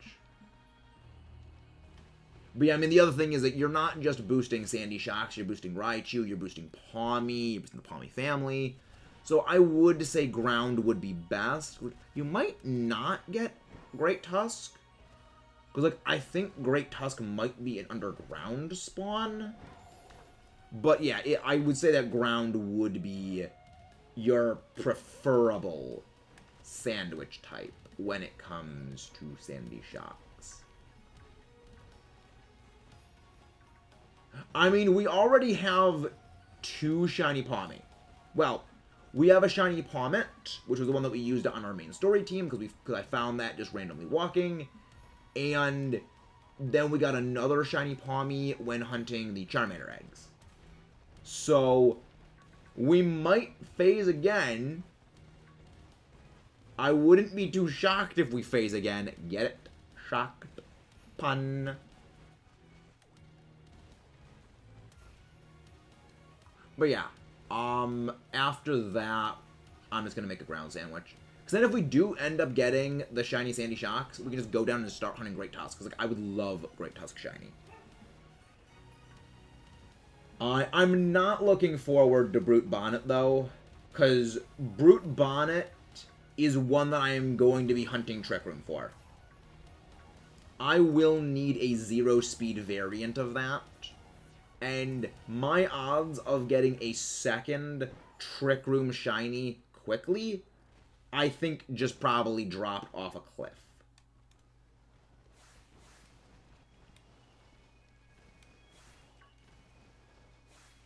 No, get... There we go. You're probably not shiny. You know you're not shiny. I had to check. I had to check. I'll start getting through Scarlet when you hunt. Nice. I mean, I hope I get it quickly, because I would love to do those, like, Masuda hunt. Well, not those Masuda. I would love to do those, like, joint Herba Mystica hunts. So I hope to get this quickly. But yeah, I will be starting another sandwich up after this. Just because I would like... I want to do as many shiny paradoxes in this one as quick as possible. But I'm not expecting to get it today. Actually, I probably will get it today. But I think it'll be the only shiny paradox we get. Alright, nothing here. Let's climb and back up. Get up. Nope, get up. Keep climbing. Yeah, my only thing about this cliff I don't like is the climbing up it is very janky. I feel if they just made it more steep, it wouldn't be as bad. But I get why the incline is as gradual as it is, because you do need to be able to slide down it. Because you can slide down this when it comes to like when you're playing Area 0 normally. So like them doing this makes sense. I do love Sandy Shock's design. Like it kind of reminds me, it's like a Stegosaurus. Like it's a Stegosaurus Magneton. Which is a pretty creative idea. Because it's... I think my favorite thing about the paradoxes is... you can still tell what they are. But you can also tell like that they're also referencing something else with them. So it's just like you feel like triply clever. When like, it's just like, oh yeah, I understood that reference. It's Caps, I understood that reference moment for all of them. Finally bought the Turbo Controller and Turbo to grinding the Battle Academy, make up 3 cable weapons. Nice. Yeah, honestly, I don't really grind that too heavily. Like, if I want to go grind for, like, money very quickly, I probably will get a Turbo Controller for that. But I also... like, grind money by Terra Raids. Because I just sell the items I get from them. So I don't really need to do, like, that. Amulet Coin is... yeah, Amulet Coin is so good. Yeah, like...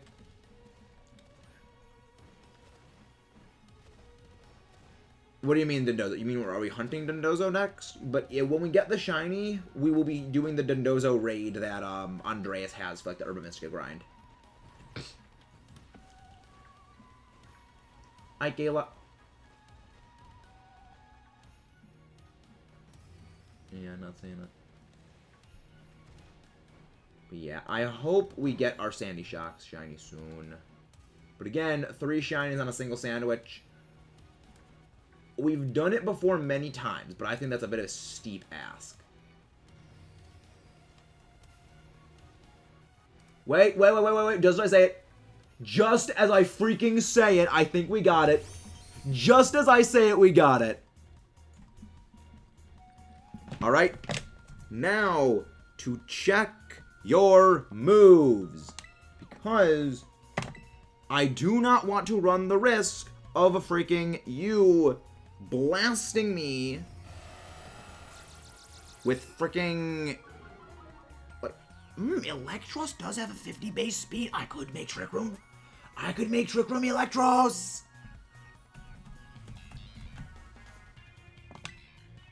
No, sis. Freaking go. 4 shinies. 1 stream. This has been delightful. I love Sandy Shocks. One thing. Battle. No, sis. Again, guys, if you haven't done so, please don't forget to leave a like and subscribe. Why? We can't freaking hit it! Like, this is why I preferred my wide lens on my... There we go, finally we hit it. Sandy Shocks. Oh, the Mizuno Hunts on hold. The Mizuno Hunts are not on hold, they're in Violet. And we're playing Scarlet right now. So, like, they're like, vaguely on hold... but, like, also not really. And for those of you tuning in, thank you very much for tuning in right now. If you haven't done so, please don't forget to leave a like and subscribe. We just got our shiny Sandy Shocks. This is our 4th shiny of the stream. 3rd shiny on this singular sandwich. Now that we have this, we are going to be joining our buddy Andreas SSG for some Herba Mystica giving terror raids. Sandy Shocks is fast asleep. Delightful. Alright, Sandy Shocks, what are your moves?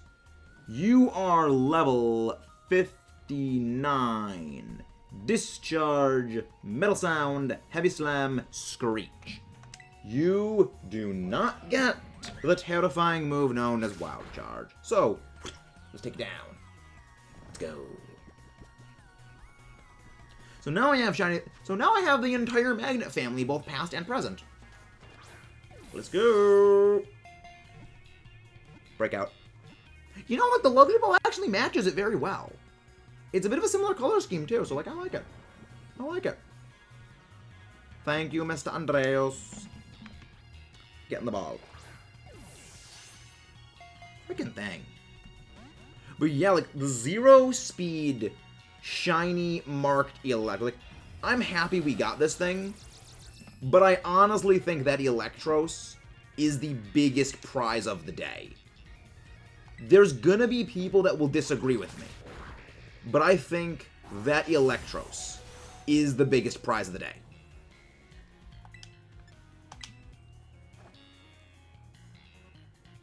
Freaking avoid. Screech again, please. Metal Sound. Okay, I can take that. I love, like, there's the army of Sandy Shocks that are just swarming around me. I love it. Yes, TK, you can join the Dondozo. We're going to be doing a lot of the Dondozo raids, so you will definitely be getting in on them. When we do host the raids, if you join in them, I would like you guys to sit out the next one so we can try and get people in. If we don't have enough people at the, say, like, 30-second mark, then you can join in. But I like to try and get everyone to come in. Sandy Shocks is marked. I'm calling shenanigans. I mean, you gotta remember, Mudkip. The sandwiches boost the odds of you getting a mark on them. So there is that. It's so cute when it's asleep. Like, it looks so angry, but it's so cute when it's sleeping. Yes, I did say Sandy Shocks is vaguely cute when it's sleeping. Like, I'm the guy that thinks Magnemite looks vaguely adorable. That's catch. Delightful. Delightful, everyone. Thank you for tuning in. Thank you. Hey, Giratina, how you doing? Welcome in. Glorious shiny right there. Let's check. No, you can join in. You can join in, TKK. Sadly, it doesn't have a mark. You can join in. It's just, if you join in... Basically, we're going to be... Andreas is going to be, like, rehosting the raid, I'm fairly certain. So, if you join in, like, one of the raids, if you join in, say, like, raid 1, please sit out raid 2, but then you can rejoin raid 3.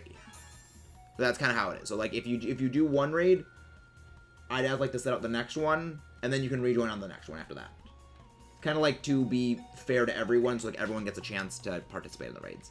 Especially as debuff moves, to be exact. Freaking... This is why I don't like the fact that you can interact with Pokemon in the overworld like this when you're in battles. You can get absolutely comboed like this. Like, it's just going to be like a straight minute of getting comboed. There we go. Yeah, and sandwich... We got that Sandy Shocks pretty much on the end of that sandwich. Sandy Shocks on the sandwich end. Huh? Tell him, lame, you can screw off. There we go. There we go.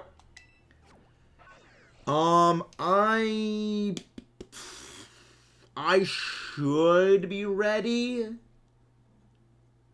Approach had Iron Thorns, so I feel you pain. Yeah, the funny thing is, we were hunting Iron Thorns, and we were hunting Iron Hands, and we phased on Iron Thorns right as I was saying, yeah, I don't think we're gonna find Iron Thorns because we encounter Iron Thorns so much less. Immediately, Iron Thorns.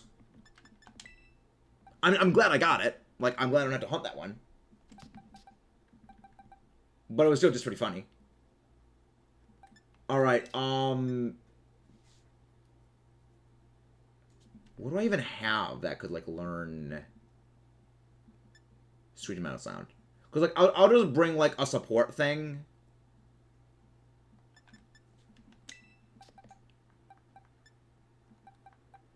I'll just bring something like, like Metal Sound. Well, what am I doing? Grimsnow. Do you have Prankster? Pickpocket. I wanted something with Prankster. Do you have Prankster? Do you learn Fake Tears? Please tell me Sableye learns Fake Tears. Sableye, Cerebi. No Restrict Shield. Metal Sound doesn't. Yeah. Oh, no, this is just for me. This is just for me bringing the Fake Tears thing, or Metal Sound. Just because I'm going to be partnering with Andreas for this. But, yeah, I want this for... I mean, I don't want to bring in Sandy Shocks because I can't even level it up. Fake, please tell me you get Fake Tears. Fake out. Nope, it doesn't get Fake Tears. Yeah, I'm looking for someone that can, like, learn a special debuffing move. Yeah, I don't really have anything, because the thing, you gotta remember, Andres, this is the file that I don't play. I mean, I can bring in my, like, level 100 Armor Rouge. Because I know that gets Acid Spray. Oh, Magnezone. I have a Zony Face. I can just bring in Zony Face. Because I know that gets Metal Sound. And also gets Rage. Remember move. Yeah, that was like, I could get... No, I need this. There we go. I have Zony Face. I can just bring Zony Face then. Yeah, try attack. I'm just going to be spamming... Wrong thing. Yeah, I'm just going to be spamming Metal Sound, so I might as well make it there. And I'll just, like, level it up as much as I can. Candy Owl. This should get me close to 100. Yeah, 98. That's fine. Pull on portal. Thank you, Andreas. Can we please get another link drop for Andreas, please? Thank you very much. It's gonna be good. Let's freaking go. Clodsire, Water Absorb, Ants, but noise. I'm pretty sure Order Up, I'm pretty sure is... Oh, no, wait, Wave Crash, not Order Up. D... There we go. Again, guys, please don't forget to leave a like and subscribe, as well as show some love to our good buddy, Mr. Andreas SSG. For the strategy, no one attack the Dondozo with anything other than, like, potentially Acid Spray, purely because it will trigger the shield early. The strategy for this revolves around having Andreas's, Miraidon one-shot it.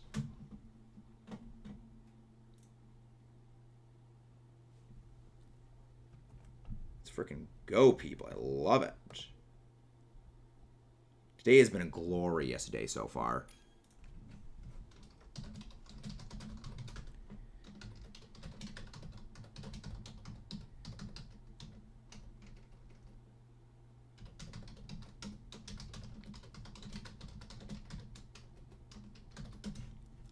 I am beyond looking forward to this thing. Like, I'm looking forward to using that frickin' thing in competitive. I think Vaporeon does get Fake Tears, but also it's a... Yeah, I'm pretty sure Vaporeon got Fake Tears. Like, the Eevee family gets, like, the weirdest moveset. Like, it gets freaking Stored Power... It gets freaking, you know, it gets Stored Power. It gets, I mean, Calm Mind makes a bit of sense. Like, a lot of things learn Calm Mind. So, like, that's not too weird. Like, Stored Power is just weird. Yeah, we can do the scissor after this while Andreas is setting up the raid again.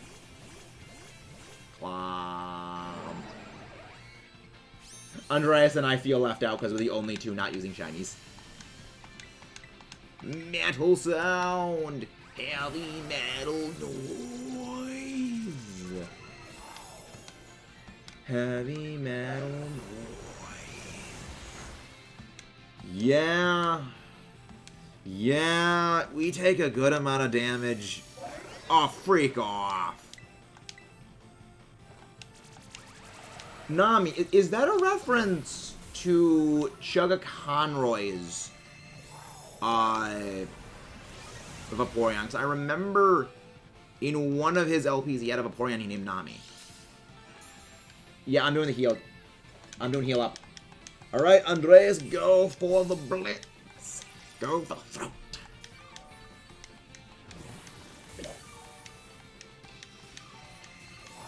I think I'm going to get taken out here. I didn't get heal cheered enough. Wait. And... oh, it goes for order up. It's throwing. It's throwing. Alright, it's time for Andreas to go for the throat. Let's take it down. Electro-drift. That is the kind of damage we love seeing. Let me actually run a damage calc.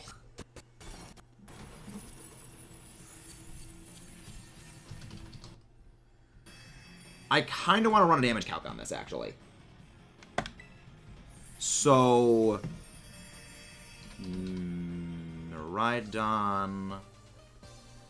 Go Uber Pivot. So yours is modest 252, right?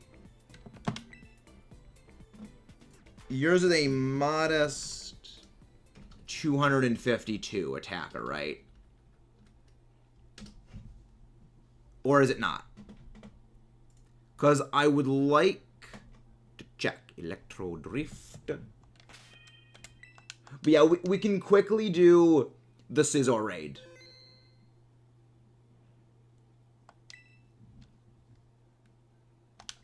So yeah, you can send the link code for that. Electric Train is set up. Dondozo. Health down. Defense mitigated. Okay, so it is modest. Okay, good. So +3 on Dondozo. -6. Electro Drift. Okay. Oh, it could have unaware. We'll go other. Okay. Electro Drift. Really interesting.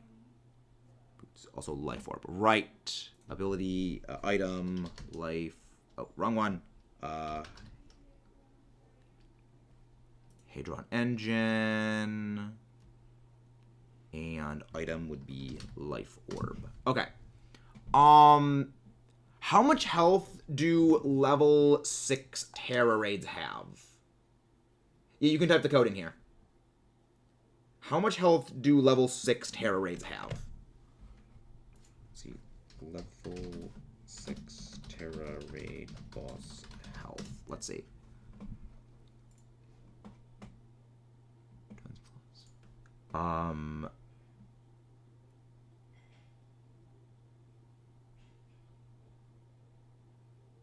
Okay, so yeah, okay, yours is modest. Yours would have to be modest for that case, then. Hey, Zoka. Wait, right, they're not level 100. They're level 75. So level 75 Dondozo. I don't think... I'm not sure if you actually need... to go +3 with Calm Mind.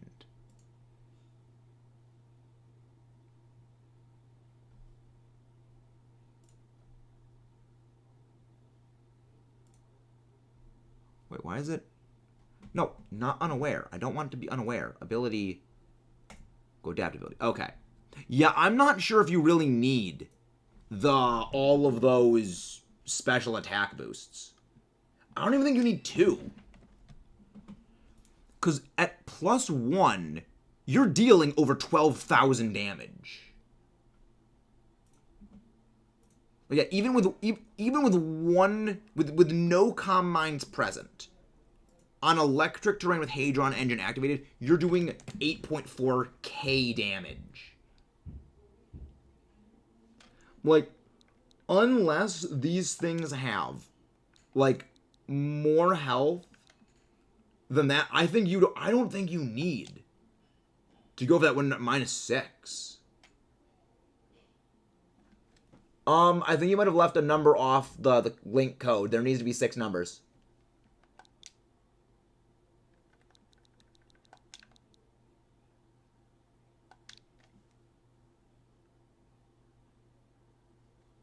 Yeah, I think that there needs to be another number in there. So really, 25 times base health? Really?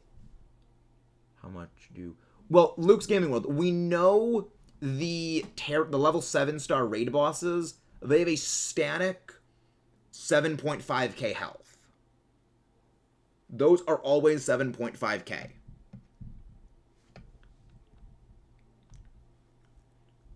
Really? 25 times health on that? I don't think it's going to be 25 times health. Actually, even if it is 25 times health, with no special attack boost, you still knock it out with that. Even with 25 times base health, Miraidon hitting it when it's at -6, you still do enough damage to cleanly knock it out. Because all you got to do is look for the percentage. Because it does 2,520.7% minimum. So you just barely always one-shot it. Nice! That's very delightful.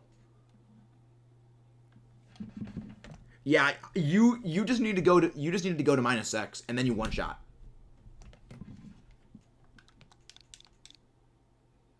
Really? WWWKW. Fun.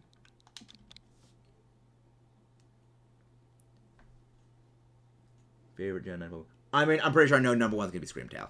I'm willing to bet number 1. I already know what it's gonna be.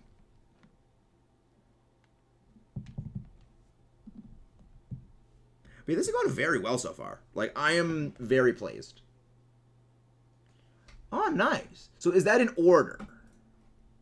Is that in order, Omar? Or is that just like by dex order? Because if that's by dex order, then yeah, that makes sense. Because it looks like it's in dex order. I saw. Yeah, we both like the same 2 starters. Okay, yeah, that makes sense. Yeah. So really, you're not as big a fan of Miraidon? Really? Any reason for not being the fan of Miraidon? I mean, is it Turbo Rocket Butts? Because I can see that. Yeah, dex order. Yeah, that makes sense. Yeah, I like a lot of those too. Like, yeah, Skeletors, Quaxcaval. Like, Quaxcaval is the one I'm kind of, like, not as hot on. But also that is a bit because I haven't really used it to the same degree as I've used, like, Skeletors. I feel if I used it in, like, competitive singles for a bit, I'd love it more. Name Shiny Greninja. Oh, Giratina, that's amazing. That's pretty glorious. Why was the raid abandoned? Reason why I do not like the robotic snake dragon is it just... I mean, fair enough. Oh, did your game crash? That makes sense. His game might have crashed, or his internet might have disconnected. It happens sometimes. Yeah, communication error.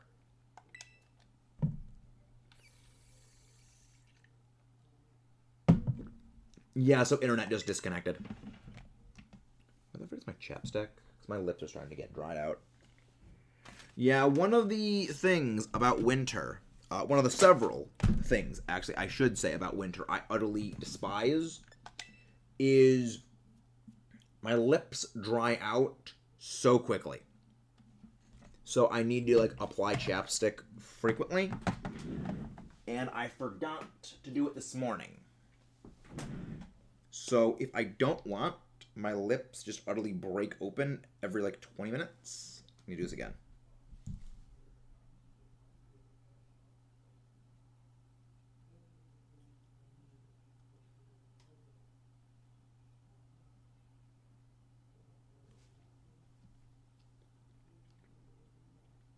Here we go. Oh, nice, Daniel. A second. Very nice. Should you connect to the internet again, TKK? Because that's... Yeah, that is only 4 digits, so that means that you need to connect to the internet. That's an offline code, yeah. Welcome in, Daniel. That's good. We need to get around to shiny hunting the Eevee family. Because, like, we're doing a shiny living dex. And the Eevee family is one of the lines I am absolutely dreading. I already have several locations already picked out for I know I am going to be hunting. Like the Eevee family, I know I'm going to be hunting Jolteon.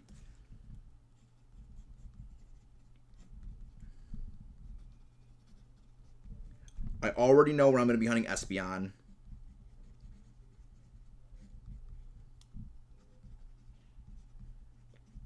But, like, the others, I still need to figure out where to hunt them.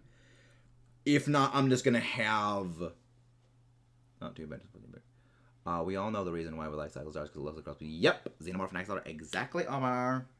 I'm not the biggest fan of date resetting. I don't know, it feels...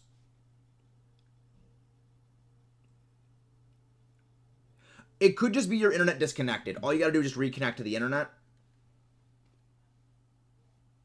All you gotta do is just reconnect to the internet, and then you'll be able to redo the raid again. Yeah, I don't know. I don't like game manipulation. It just feels wrong to me. But yeah, so we've already got Vaporeon. We actually have a spare Vaporeon. Okay, Luke, thank you very much. Have a good night. But yeah, I have ideas where I'm going to be hunting the others, but I know that I'm going to be I know for like Eevee, if I get an Eevee outbreak, we are going to be hitting that outbreak aggressively because we still need the others. I have a shiny Vaporeon already, and I know where to get 2 others. So I know where to get Vaporeon, I know where to get Jolteon, and I know where to get Espeon. So let's count over like how many of the Eevee family there is. There's Eevee, Umbreon, Espeon, Flareon, Leafeon, Glaceon, Sylveon. Okay. So I would need 1, 2, 3, 4, 5, 6, 7 shiny Eevee for an outbreak. Turn off the game, Incantato. Really? I didn't realize that was a thing. Yeah, Jolteon, apparently, you don't even need an outbreak for it. That there is, if you go outside Medali, there's a very easy way to access it. He got the code up. Andreas, we'll be joining in that one. WG4J. But yeah, so I'm thinking if we get an Eevee outbreak, we're just going to hit that one aggressively. And if I don't get an Eevee outbreak for a while, I'm thinking we're just going to go Masuda method on it. I wouldn't be surprised if Eevee ends up being the last Pokemon that we need for the shiny dex. Just got my 5th. Nice. It's always fun when you get them without the sandwich.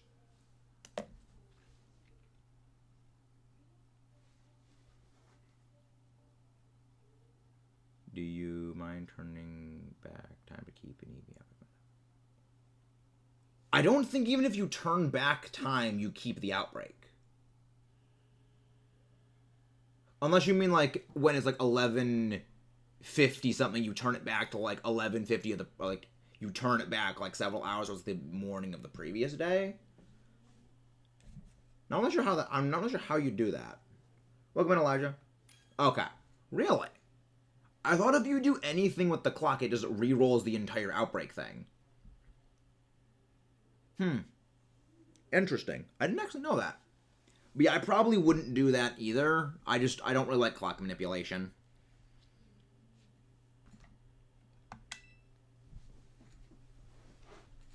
Yeah, really the closest I ever did that with was back in the Kaiju lock I did in Heart Gold Soul Silver, when it came to just grinding in preparations for fighting Red and like just the endgame stuff. I moved the date forward so that way at the Pokeathlon Dome I could get rare candies. But that was really it. I don't do it in like the modern Switch games because just they have countermeasures in these games.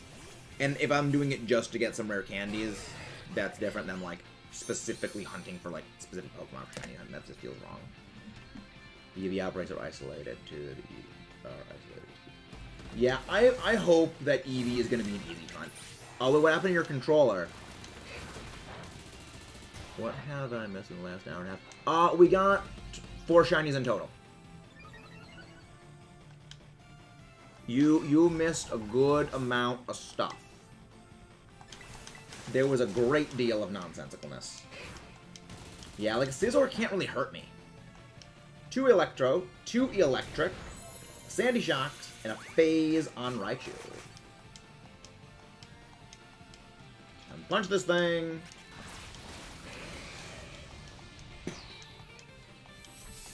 That's damaging. That is bad. Come on, give me the hook. Come on, come on, come on. Drain Punch. You're like, it can't really do much to us. Got no one going to Zoom roll. Yeah, because you need to get TM to teach it Waterfall and Liquidation. I don't recommend teaching it like Aqua Tail. It's not that great. Yeah. You may want to go do that. You probably should at least teach it Liquidation.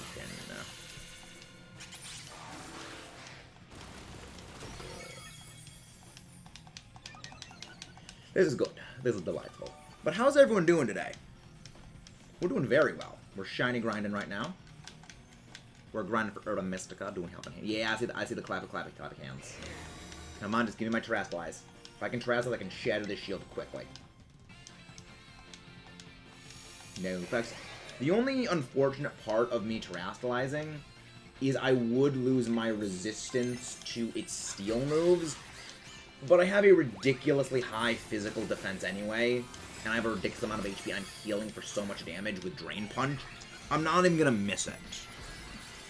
Because I'm fairly certain this is or does not have Technician.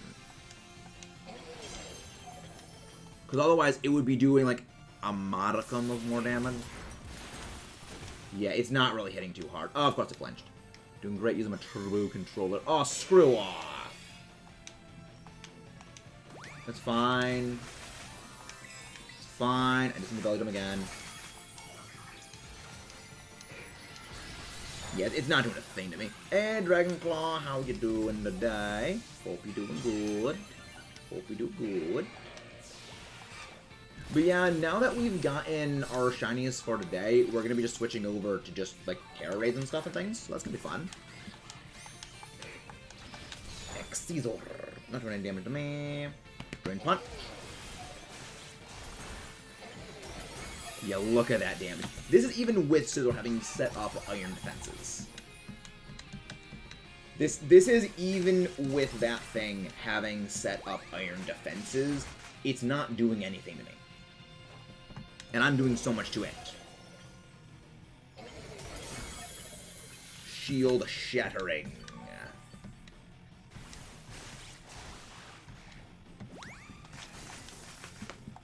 There we go. Shield is now down. Finally got a chain of over 50 dittos and let's go, which I've decided to shine instead. Yep, that is exactly how it is. Thank you very much. Thank you much, Andreas. We won. We got it done. Honestly, it's easier to do Terror Raids for Scizor than it is to actually go out and trade one. That was how I got my Scizor in this game. I just did a rando Terror Raid online.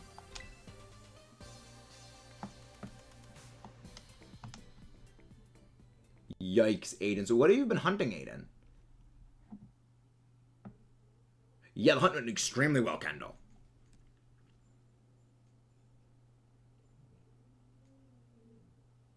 I love the new running joke. All why you should buy Violet is the reason why. I mean, I bought it for the guy with the absolute jawline. Yep, it is time for Dondozo. Dondozo the Bozo. Let's go crash the Whale of Doom. Can we get another link drop for Andreas, please? Delightful. Let's fight this thing. Let's fight this fish. Let's punch on the fish in the face. But yeah, all we need to do is just, like, set up the frickin', like, acid sprays and the metal sounds, and then you just go straight for Electro Drift, and you don't even need to go for the Calm Minds. It just does that much damage as is, and I freaking love it.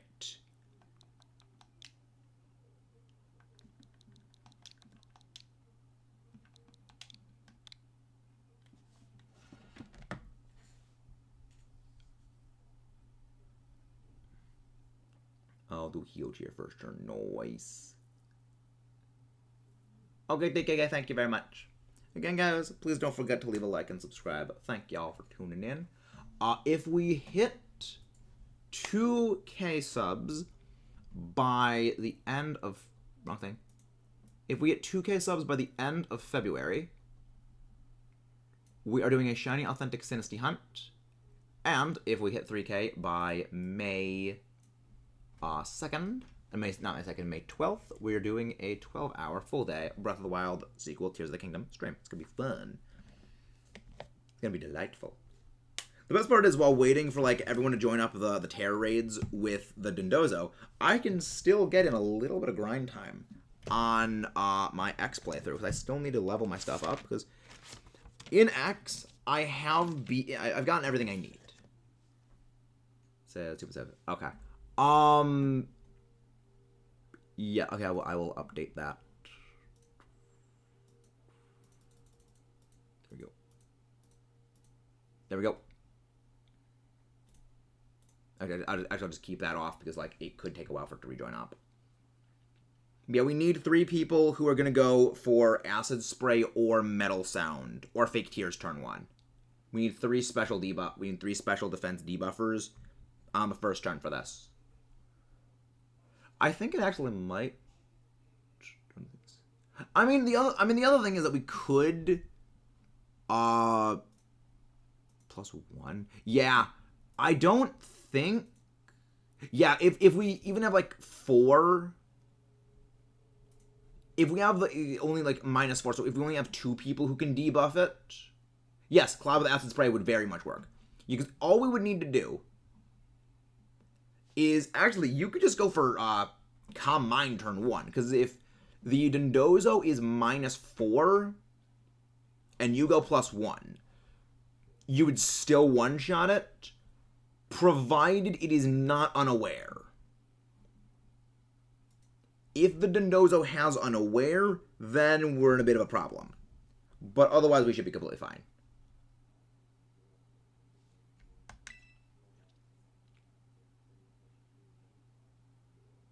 Yeah. Look, Grimmsnarl is so good, but you need, just remember, if you're gonna build a Grimmsnarl, you need it to have Prankster as its ability. Yeah, I like to go and make dedicated support Pokemon for these raids, because this is the reason I go for dedicated support Pokemon. Is 4 DPS is good in theory, but in practice, it's very bad. The reason being, if you only do damage and you have no survivability, you will get taken down by these things.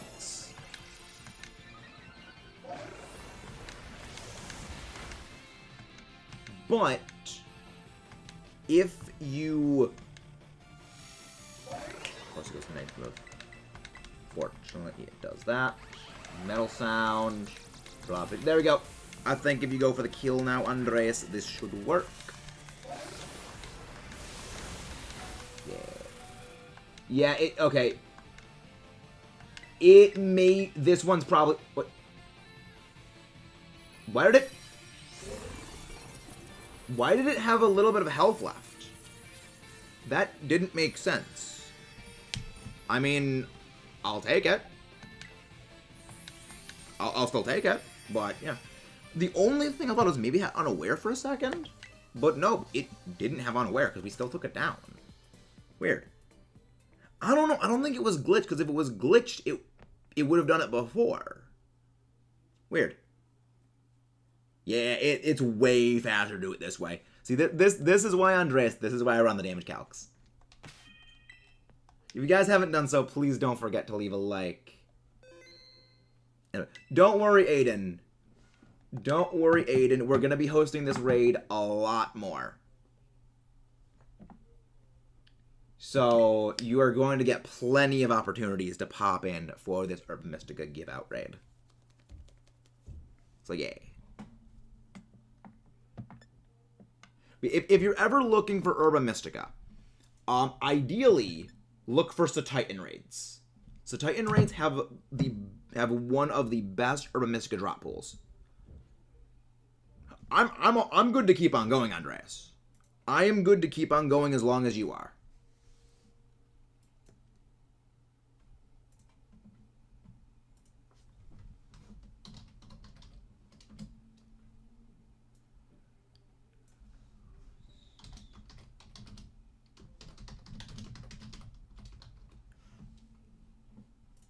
There you go. Yeah, you'll be able to get in. Colossal is one of the other great Herba Mystica. This is why I want to collab this. Yeah, I would definitely be able to do that. I would very much be down to do this tomorrow as a collab, Andreas. I would be super down to do this tomorrow if you have like another one of these. I would very much be down for this.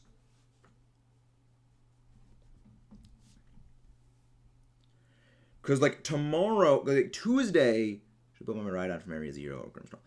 I would build Grimmsnarl because Grimmsnarl is useful in a variety. Not sure about the Colossal. Like, this raid gives out a lot of other herbs. I am thinking both, but only because... Oh, like, oh, you wait, 144 extra large candies? You only need, like, 23 or something to level a Pokemon up to level 100. You don't really need that many. Yeah, Andres is going to be continuing to host this raid over and over again. But yeah, I would be very down to do this raid again, do this again for, like, tomorrow's collab. I would be extremely down to do this. But yeah, let Aiden join in this one. They wanted to pop in. I would be down to do this tomorrow. Yeah, I'm down for this. I am down for this. So, like, I'm gonna make a note of that. 2-1 collab Andreas Herba grind. Like, the great thing is that this is going to help me get, like, this account set up with Herba Mystica, in addition to getting this account set up with extra large candies. Hey, Ash, how you doing? Let me go grab Ash's link. How are you doing, Ash? Hope you're doing good. Wait, Aiden, did you get in this one? Okay, Andreas. Yeah, Andreas, just restart this one. We want Aiden to get in this one. Wait, what Aiden? Okay. What? Huh? I'm confused, Aiden. What?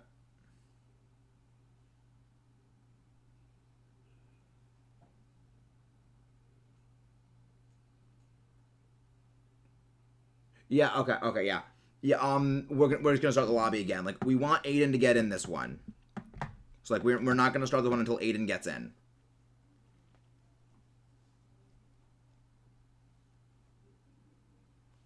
Like, we are going to be hosting this raid a lot more, guys. So, no need to be impatient. We're going to be hosting this one tomorrow. Like, all day tomorrow. Like, for the whole stream tomorrow, we're going to be doing this. So, don't forget to leave a like and subscribe. Tune in tomorrow. Get a crap ton of free Herba Mystica. We're going to be hosting this all the time. Yes. We like everyone getting Herba Mysticas. With how annoying these raids can be, helping everyone. Because this is the kind of the funny thing. We do the raids to give everyone Herba Mystica. But if people continue to join in and get greedy, then it's going to slow down their own ability to get Herba Mystica, because we're not going to start up raids. Because everyone we want to give a chance. What did Mr. Beast do? Honestly, I was never really a big Mr. Beast guy. But what are they in the news for?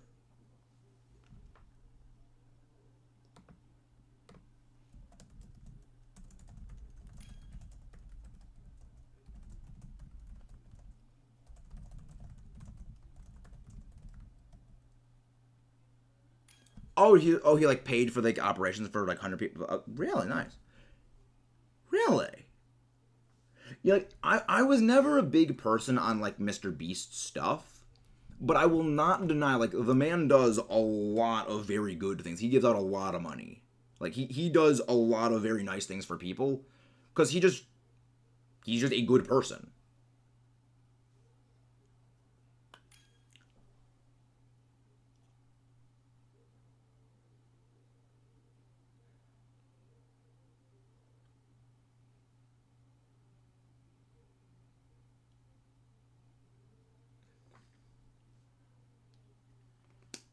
Yeah, so same strategy, just like turn 1, set up the Calm Mind, and then next turn we just go Blitz attack. Yeah. Yeah, so the whole thing for this is just, Aiden, do not attack. The strategy we're using for this is the Miraidon one-shots. So just don't have the Iron Hands attack.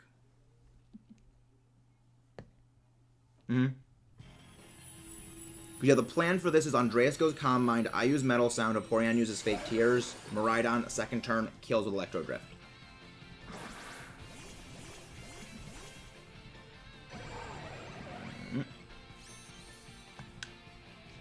The Miraidon is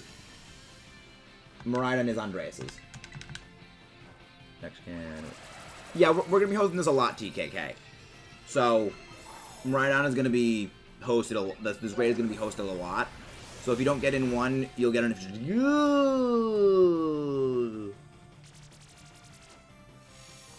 Freaking removing the negative effects. You may not be live on the stream is the thing. You may not have like the live button clicked. It purge away the defense drops. Yeah, right before you hit it, purge away the defense drops. So now we should still be able to take it out because I dropped its defense again. Yeah, we should be fine. That was just that was the purge. Yeah, that's one of the issues about it using a recoil-inducing move.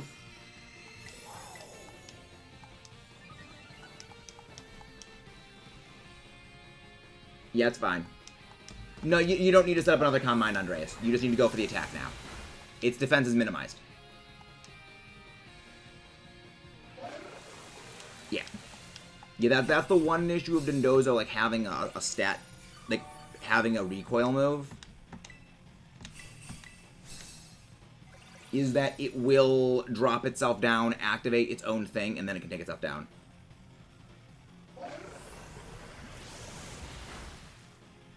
Yeah. No, that's a DM.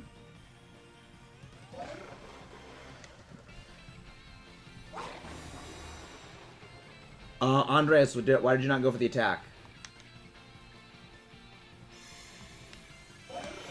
Yeah, like that's why it seems to automatically purge like turn 2. So I think what we should do is like not really bother trying to set up until, like, it goes for a purge. Because otherwise we're just going to be in a bad position. Like, I think that we'll still be able to beat it. Yeah, I don't think you needed to have cheered at that point, Andreas. I think you should have just gone for the attack then. Because its defense was already -6, it would have taken it down. Yeah, I don't think we needed to go for the cheer on that one.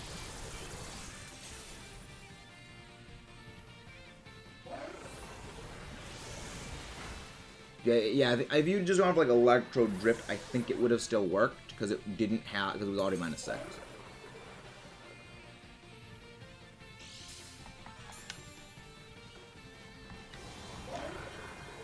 Yeah, Aiden didn't really know about the strategy though. But yeah, Electro. It auto uses one of them. That would make sense if it like automatically uses it. What? What? What?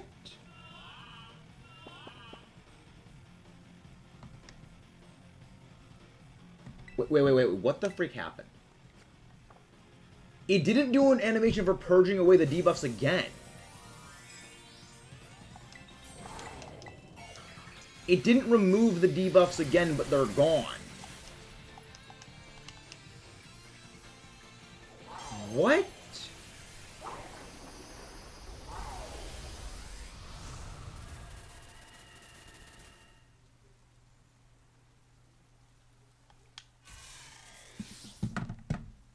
Yeah, okay, yeah.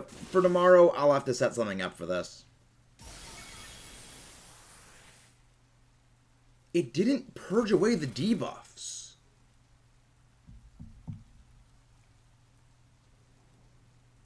That's weird.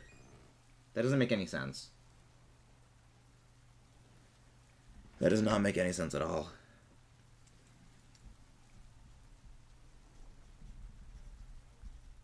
Yeah, I'll set up a cloud side for that tomorrow. Yeah, that's why I always just put Metal Sound as my top move so I can just spam A. That was very strange. But yeah, next time, just don't really do the setup. Yeah, we're still doing raids. The thing is, what happened... Andreas, you don't need to go for 3 comm mines.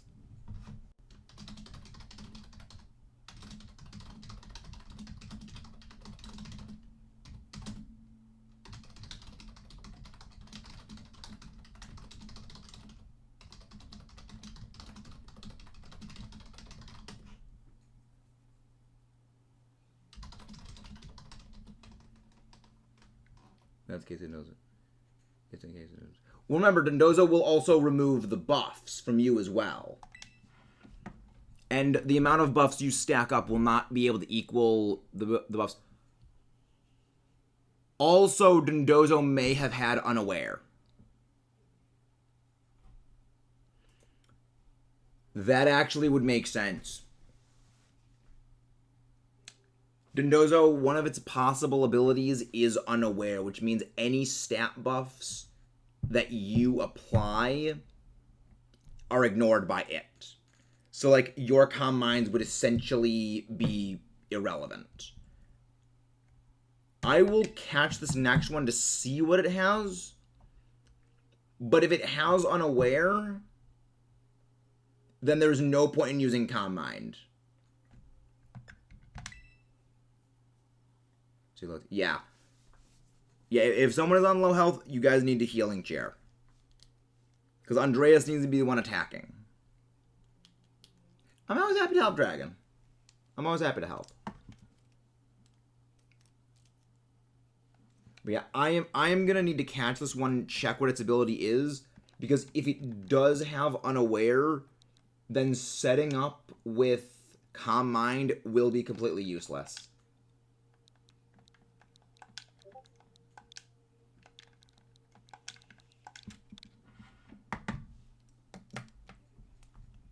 Oh, nice. I could find something.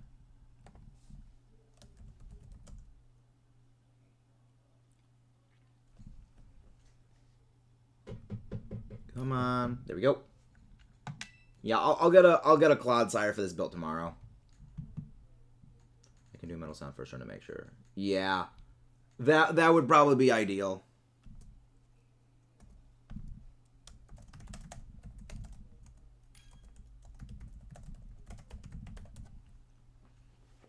Yeah, I think that would be the play. I mean, we also need to make sure that it won't stat purge. Because the big issue is if it clears away its debuffs, then we're doing like no damage because we need those debuffs in order to do our maximum power. If it clears away those debuffs, we're screwed out the butt.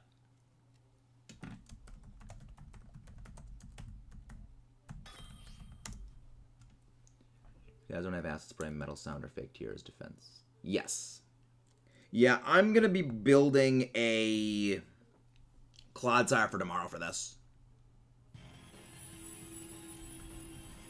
Heh. Echo found a shiny Alpha Kricketot. Heh. I'll cheer when I see people. It probably would be best to, like, just cheer immediately. It probably will be best for that. Because, like, if the Iron Hands does nothing, Dondozo might do something to specifically counteract that. Thank you. That's good. Okay. That should be fine. Yeah. It removes the debuffs first turn.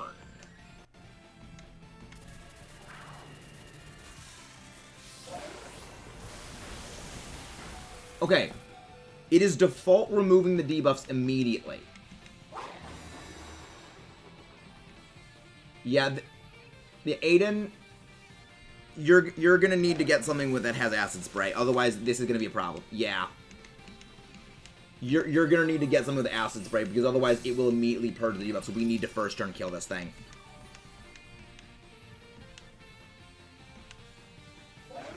The thing is, when it does its turn, the second turn, it immediately purges the stats.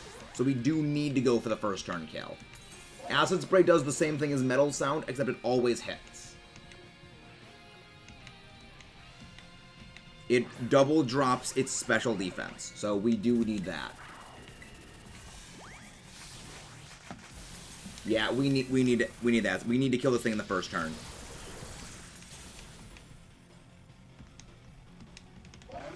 Well, that's the reason why we need to kill this thing on the first turn, Aiden.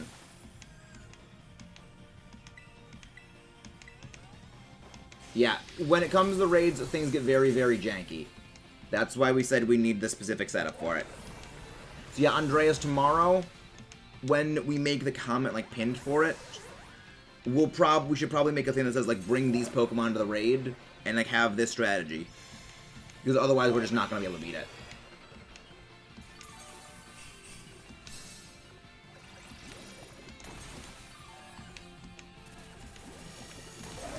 It's like, why does the raid keep, like, freaking out? Like, we did it so well beforehand. Why is it... Like, the only thing I can think of.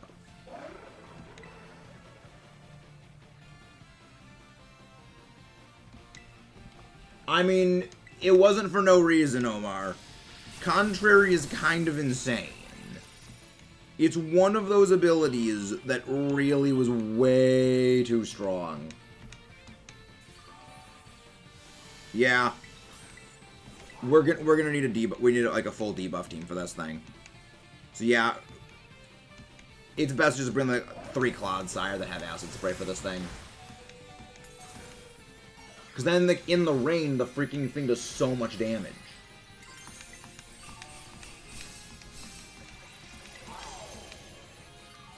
Because like, it's in rain, Wave Crash deals so much massive damage to even like Magnezone. Still isn't going down. Alright, TKK. We'll be doing this tomorrow. So, if you want to tune in then, we'll have much more of these. You'll be able to get it tomorrow.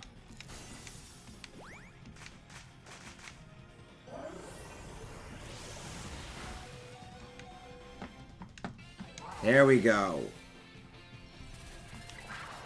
There we go. Yeah, I think if we're gonna do this tomorrow, Andres, we're gonna need to, like, make a thing that says, use these for this thing. Yeah, we still beat it. Like, the strategy works, it's just we need to get it much more refined.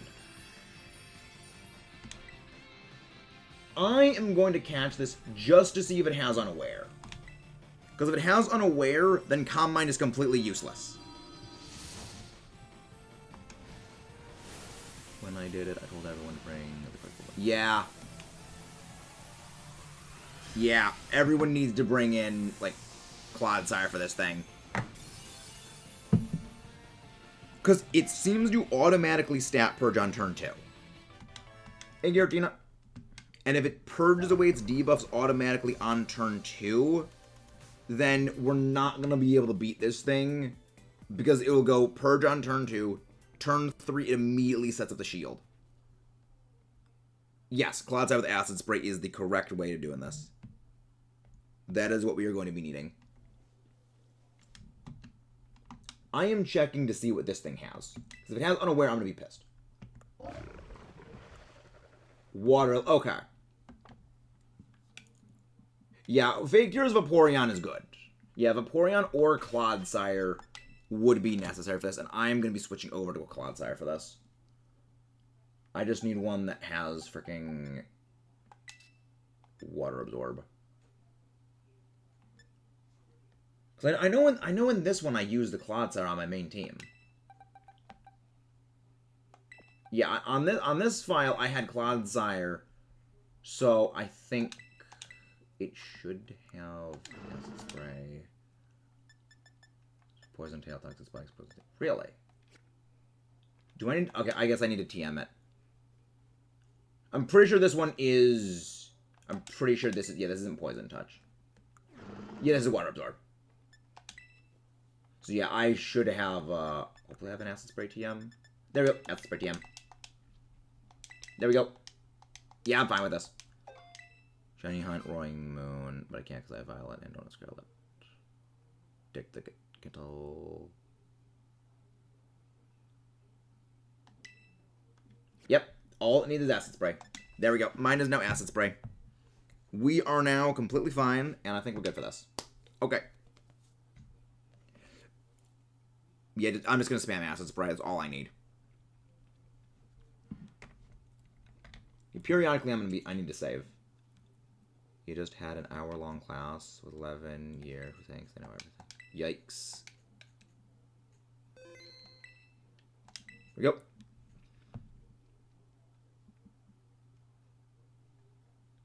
I don't think you need to go Metal Sound on turn 1. Because I think if it's going to stat purge on turn 1 immediately, or turn 2 immediately, I mean, it could be turn, what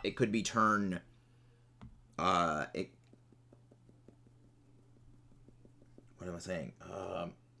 It could be turn 2 it does the stat purge. It's just that because we're desyncing the time, that could be the problem.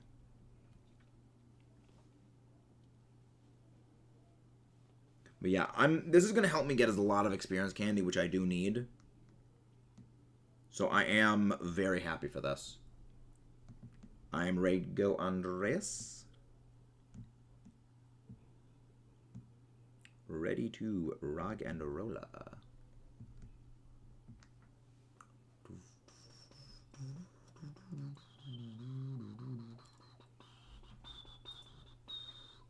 Mine is not level 100, but I don't think it needs to be level 100. I mean, I can get it pretty close. Yeah, you guys can like start it before me, I guess then, if I'm not ready by then. Yeah, mine isn't gonna be level 100 because I don't have the experience candies, which is one thing I'm doing this. But yeah, at least it's like high enough that it can take a hit.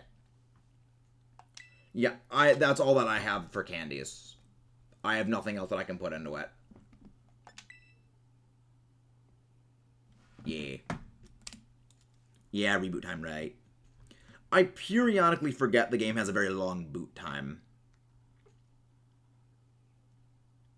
Like, I like the game. It's just the boot time is more than a little annoying. But I mean, that is what you get when you have a game that like has to load in the full open world. Which, I mean, again, I'm still a big hardliner of I kind of preferred when the game was an open world, because it means that the loading time wasn't really as bad.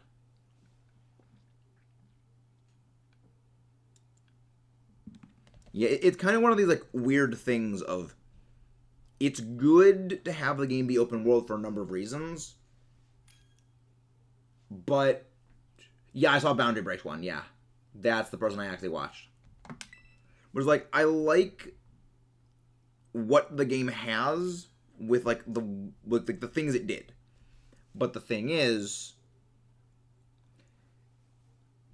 it is rendering everything in your field of vision.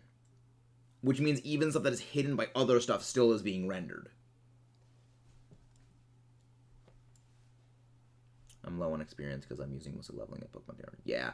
You really, all you need for, like, raid takedown stuff is, like, Azumarill, Iron Hands, like, Grimmsnarl, and, like, a Rangaroo, I guess. There's really only, like, 4 you need. I mean, like, in, like, edge case, I mean, also, like, you know, of course, like, the level 7 raid edge cases. But, yeah. But eventually you get to a point where it keeps... Well, the thing is, I don't think it's... I think it's a game engine thing. The issues with rendering and the issues with loading times seem to be due to the game engine itself more than they seem to be due to, like, the programming. Because you can only program things so far. You know, if the game engine is fundamentally flawed, you can't really optimize it to work around those issues. Not really. It was just using the same engine that Legends did. Because to go back and make a whole brand new engine just for this game, when the Switch's sequel is coming out, you know, like, not you know, Switch 2.0, but, like, the next console is coming out in a couple of years, it's not even going to be enough time for them to make enough games to justify a full top-down engine, like, making a brand new engine. They would never be able to absorb those costs. Yeah, it's purging away the debuffs. Yeah, I wouldn't say rushed, more as it was a necessary sacrifice. You know, it's kind of the case. It's like, I mean, we talked about this actually a bit earlier. The case really is, would you have rathered an engine that is powerful enough to run Scarlet and Violet well, but really at the expense of everything that makes this game Scarlet and Violet? Or have the game be the Scarlet Violet we know and love, and have the issues with the engine it does. That's kind of the trade-off. You can't really have an engine that runs perfectly smooth and have the, you know, super performance that it is. Yeah, probably. Well, that's the issue. You can't have both of them because the costs would just be far too high.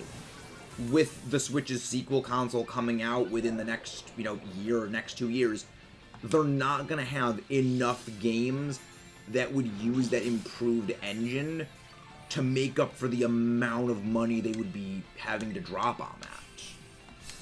You know, you would have to have Scarlet and Violet absorb all of those costs. Well, the thing is, it isn't Nintendo's developers. Game Freak is the one that makes the Pokemon games. Nintendo just publishes them. Yeah, Nintendo isn't the one that are actually making Pokemon. It's Game Freak is the one that makes Pokemon, and Nintendo just publishes them. Nintendo has no involvement. Yeah, the DLC I'm 90% sure is going to be announced. Yep, I mean, Breath of the Wild was also laggy, because Breath of the Wild just has a lot going on. Also, Breath of the Wild was made for the Wii U. Yeah, I know, but you did say Pokemon. But you did say Pokemon. You did say Nintendo when they don't make the games. But yeah, I mean, that's kind of the issue of an open world game in general. Is it's just, they're often too big. You know, you can't really have a game that loads in everything at the same time not have some slowdown issues. It's a fundamental component of games like that. Yeah, that's one of the reasons why, like, as much as Game Freak wants to get rid of them, I preferred when these games had loading zones. Because, yeah, it's annoying having a giant, like, block thing come up and, okay, we need to wait for the game to load in the next stuff. But I'd rather have a loading zone than have, you know, performance issues when it comes to various aspects. It's just kind of my way of that. You know, I would prefer they have loading zones just because it would remove many of the performance issues we have. But with Legends being the way it was, they seem to want to have completely removed loading zones as a thing from the game, which I think is a mistake. Because these games are not really meant to be able, like, these games are not really meant to be open world in terms of how they were designed. You need to go through a lot of reworking the fundamentals in order to get an open world game out of it to work very well. It's something that will be solved with experience, obviously.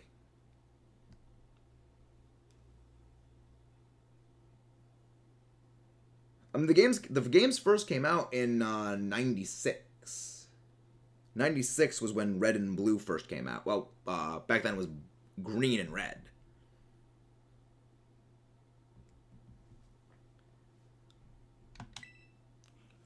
Also, better specs will help with loading games. Yeah, I think when it comes to the Switch's successor console, that is going to be pretty much a blanket improvement. We're going to get better, like, just game performance out of it. We're basically just going to get better at everything. Because that actually was the reason why they didn't make a Switch 2.0. Was that the chip shortage would mean if they make a Switch 2.0, it would take a while for them to get the chips again to start making the next system. And something like that, they kind of don't really want to have, like, a huge delay in. So they pretty much canceled making a Switch 2.0 and are now working on the sequel to the Switch. Which I think is the best case, because I've never been a fan of when a game system is made, then later they release, here is system, better in every way version of the system that costs like $100 more, and there are certain games you can only play on it. Obviously the biggest offender of this is the new 3DS, because you could only play Xenoblade Chronicles for 3DS on the new 3DS.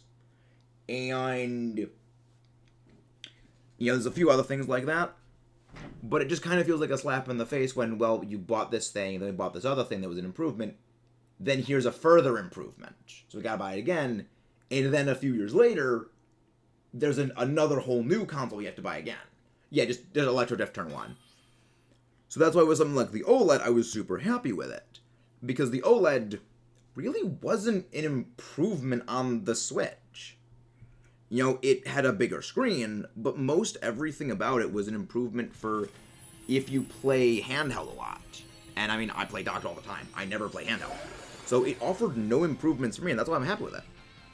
But if they added, it's a more powerful Switch, that here's a more powerful Switch that can run, Scarlet and Violet perfectly seamlessly, and Breath of the Wild seamlessly, and then you just cannot play it on the base version.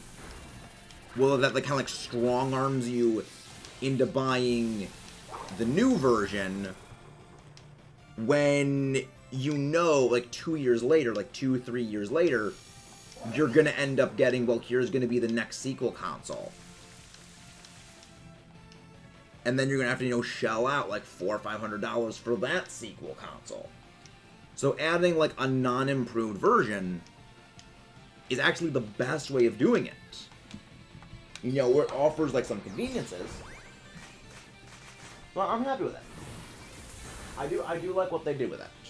It's why I am glad that they did this. All 3 acid sprays and think Combine helps the plot. Yeah. We know it does. We know it has water veil, so we know it isn't able to unaware your Combines away. So this is good. I think we should be okay. We should be okay. Yeah, it can't do anything to us. Yeah, we fine. Good. Yeah, Dondozo just seems to really not like doing what it does. It seems to really enjoy screwing with us. Because the only thing about this fight that has been consistent is the fact that it has not at all been consistent.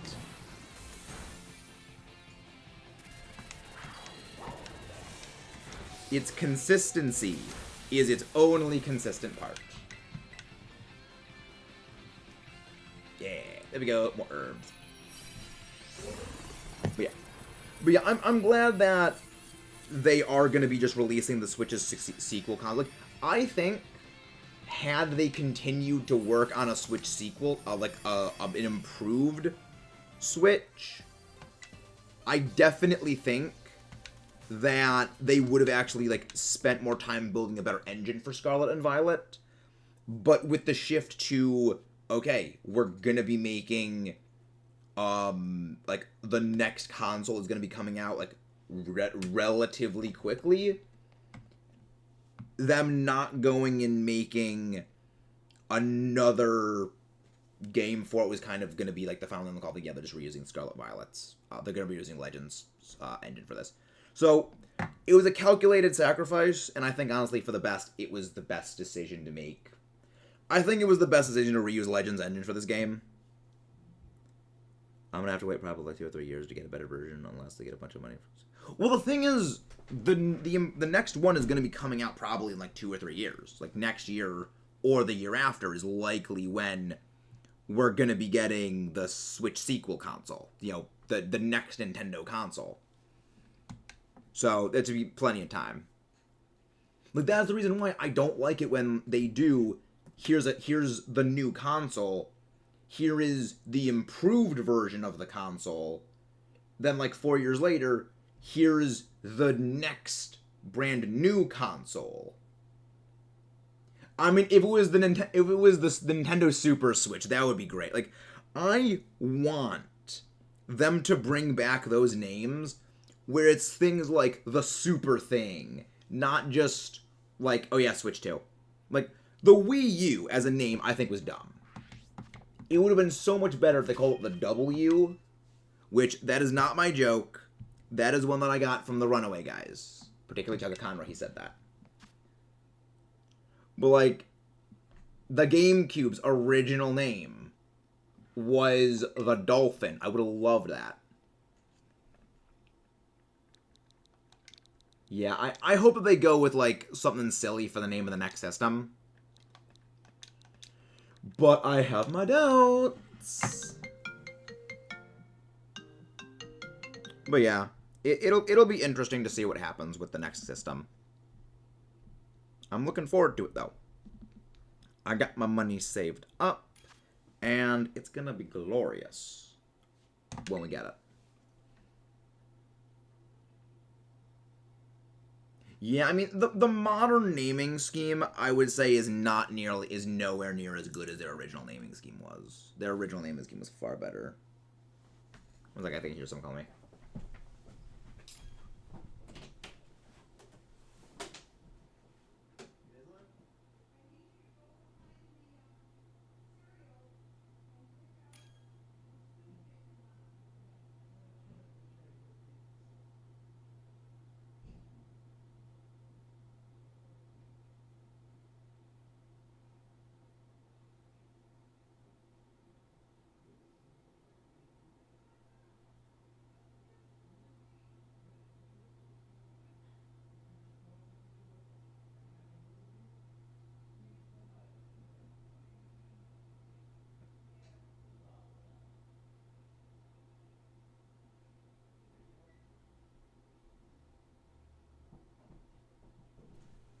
There we go. Yeah, it was nothing. It was just something for food. There we go. We're back. So Combine, Electro, Drift, then Gamers. Yeah, GameCube was the cube of games. I mean, like, the thing is, the GameCube as a naming scheme, it's so on the nose, I kinda love it. Like I like the name the Wii. The Wii was good. I get why it's called the Switch, because you can switch between handheld and, like, docked mode. But, I don't know. The NX as a name was just such a strong name.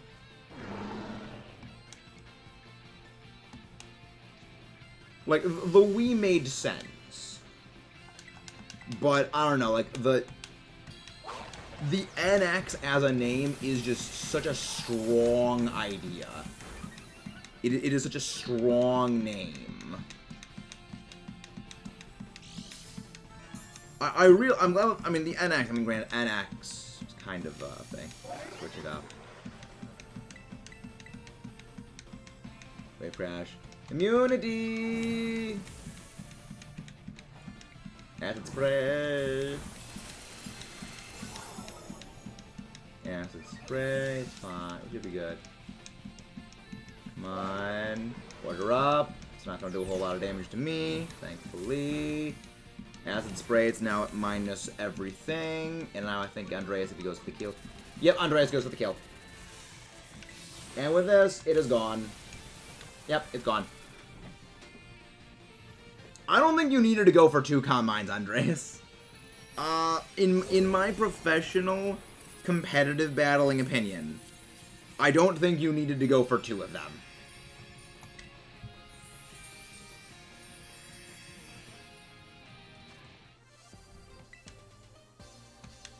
Yeah, but, well, the thing is, when we set up enough of them, we've done the damage numbers. If 2 acid sprays go off, it is going to be doing enough damage. Yeah, all you need is 2 acid sprays and 1 combined, and then you go for the damage. I think so long as it doesn't purge, I think there's no real need to go for the setup. Yeah. Yeah, I think... as it is right now, we've got, like, the fantastic, perfect setup.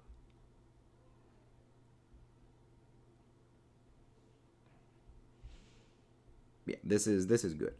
But, again, it's just not consistent at all. The only thing is, the fight is not consistent. Like, that time, everything worked perfectly. We beat the thing quickly. It didn't set up the shield. Even with, like, the funny thing is, like, even with, like, the Greninja kind of, basically going Maverick on us, it actually still worked out in our favor. So, like, I guess the Greninja going Maverick was good. Because, like, Acid Spray is technically still doing damage. So it would still trip things. So, I don't know if the Greninja Ice Beaming actually was too negative. So I think it actually might have worked out for the better, because, like, we are still doing damage. It might be that the game might be reading that we're actually just purely setting up.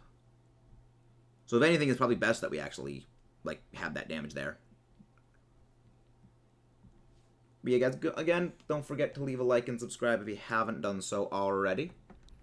Thank you all for tuning in. We're going to be doing this tomorrow as well. So if you want to stick around, please don't forget to leave a like and subscribe. And we are going to be hosting these with our buddy Andreas many times. Because he's the hero.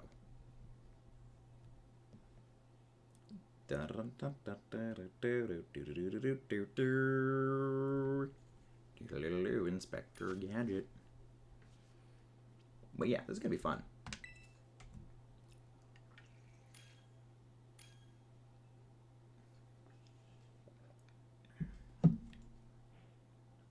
Clodsire with acid spray.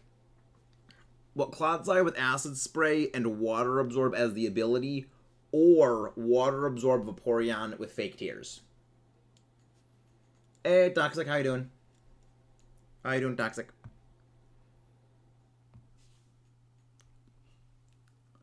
Edge one with these herbs, great doing. Exactly. Yeah.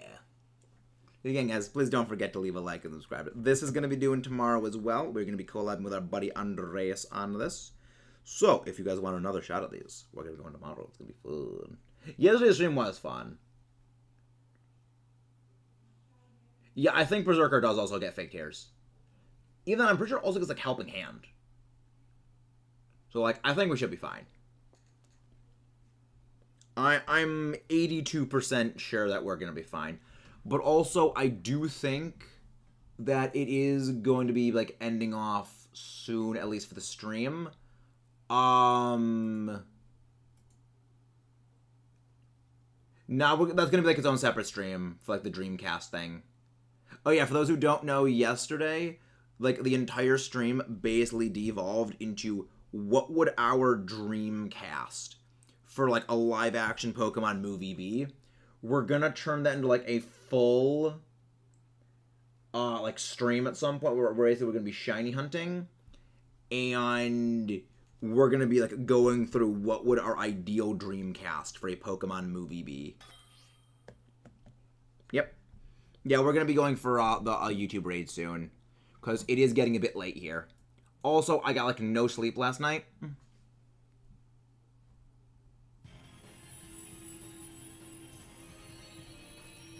Well, yeah, I mean, like, an actual, like, true-to-form Pokemon movie, not, like, Detective Pikachu.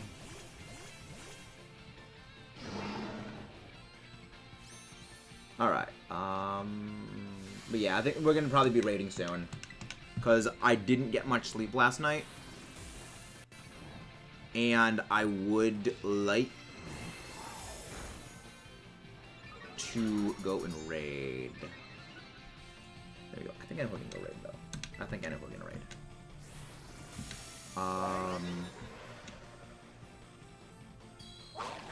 Let's see, who's gonna raid? Who's gonna raid, though? Yeah, I think I know we're gonna raid. I'm probably gonna go raid that. We're gonna raid the blue. Ryan Reynolds plays Pikachu again. I'll be honest, wasn't a big fan of Ryan Reynolds. I'm not a big Ryan Reynolds guy. Like, he's a great actor, but he's just not like my cup of tea for characters for, like, stuff. Granted, a lot of that probably says more about me not being a fan of Deadpool. So, there's that. Cause yeah, I'm not the biggest Deadpool guy. Probably. I mean, that's the issue with, like, the desync, is that we don't always get everything off at the right time. But yeah. Again, guys, don't forget to leave a like and subscribe. This should work fine. I think this should work. Yeah. Okay, now that did not do... That really didn't do much damage. But I think we should still be okay. We should still be okay. Still do a lot... Yeah, you just still do a lot of damage on the shield, though. Someone needs to do the healing thing. I'll do healing chant. Oh, someone else. Okay, someone else did healing chant. Yeah, we're all still pretty low. I will... Just for insurance policy, I will heal us all. Thankfully, that did good. There we go. Yeah, again, Caleb, that is going to be its own separate stream in the future. It is going to be its own separate stream in the future, so I might want to save those ideas for them.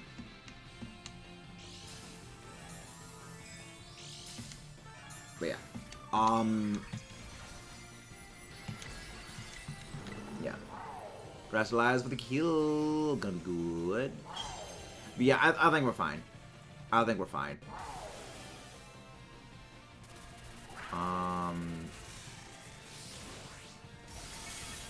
But yeah, I think.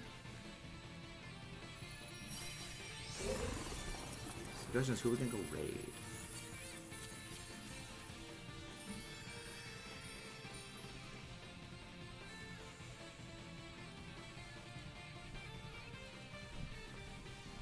Okay. But yeah, this is probably going to be the last one that I do. Right here. Yeah, instead I think we're probably gonna go raid someone. I gotta go find someone to go raid.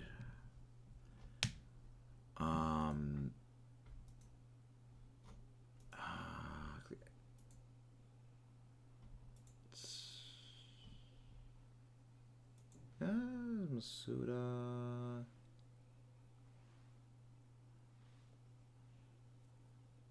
Only do the hashtag one game. Guys, do not post the link, the raid code, the raid tag. We have a thing. We have a specific one for it. Please.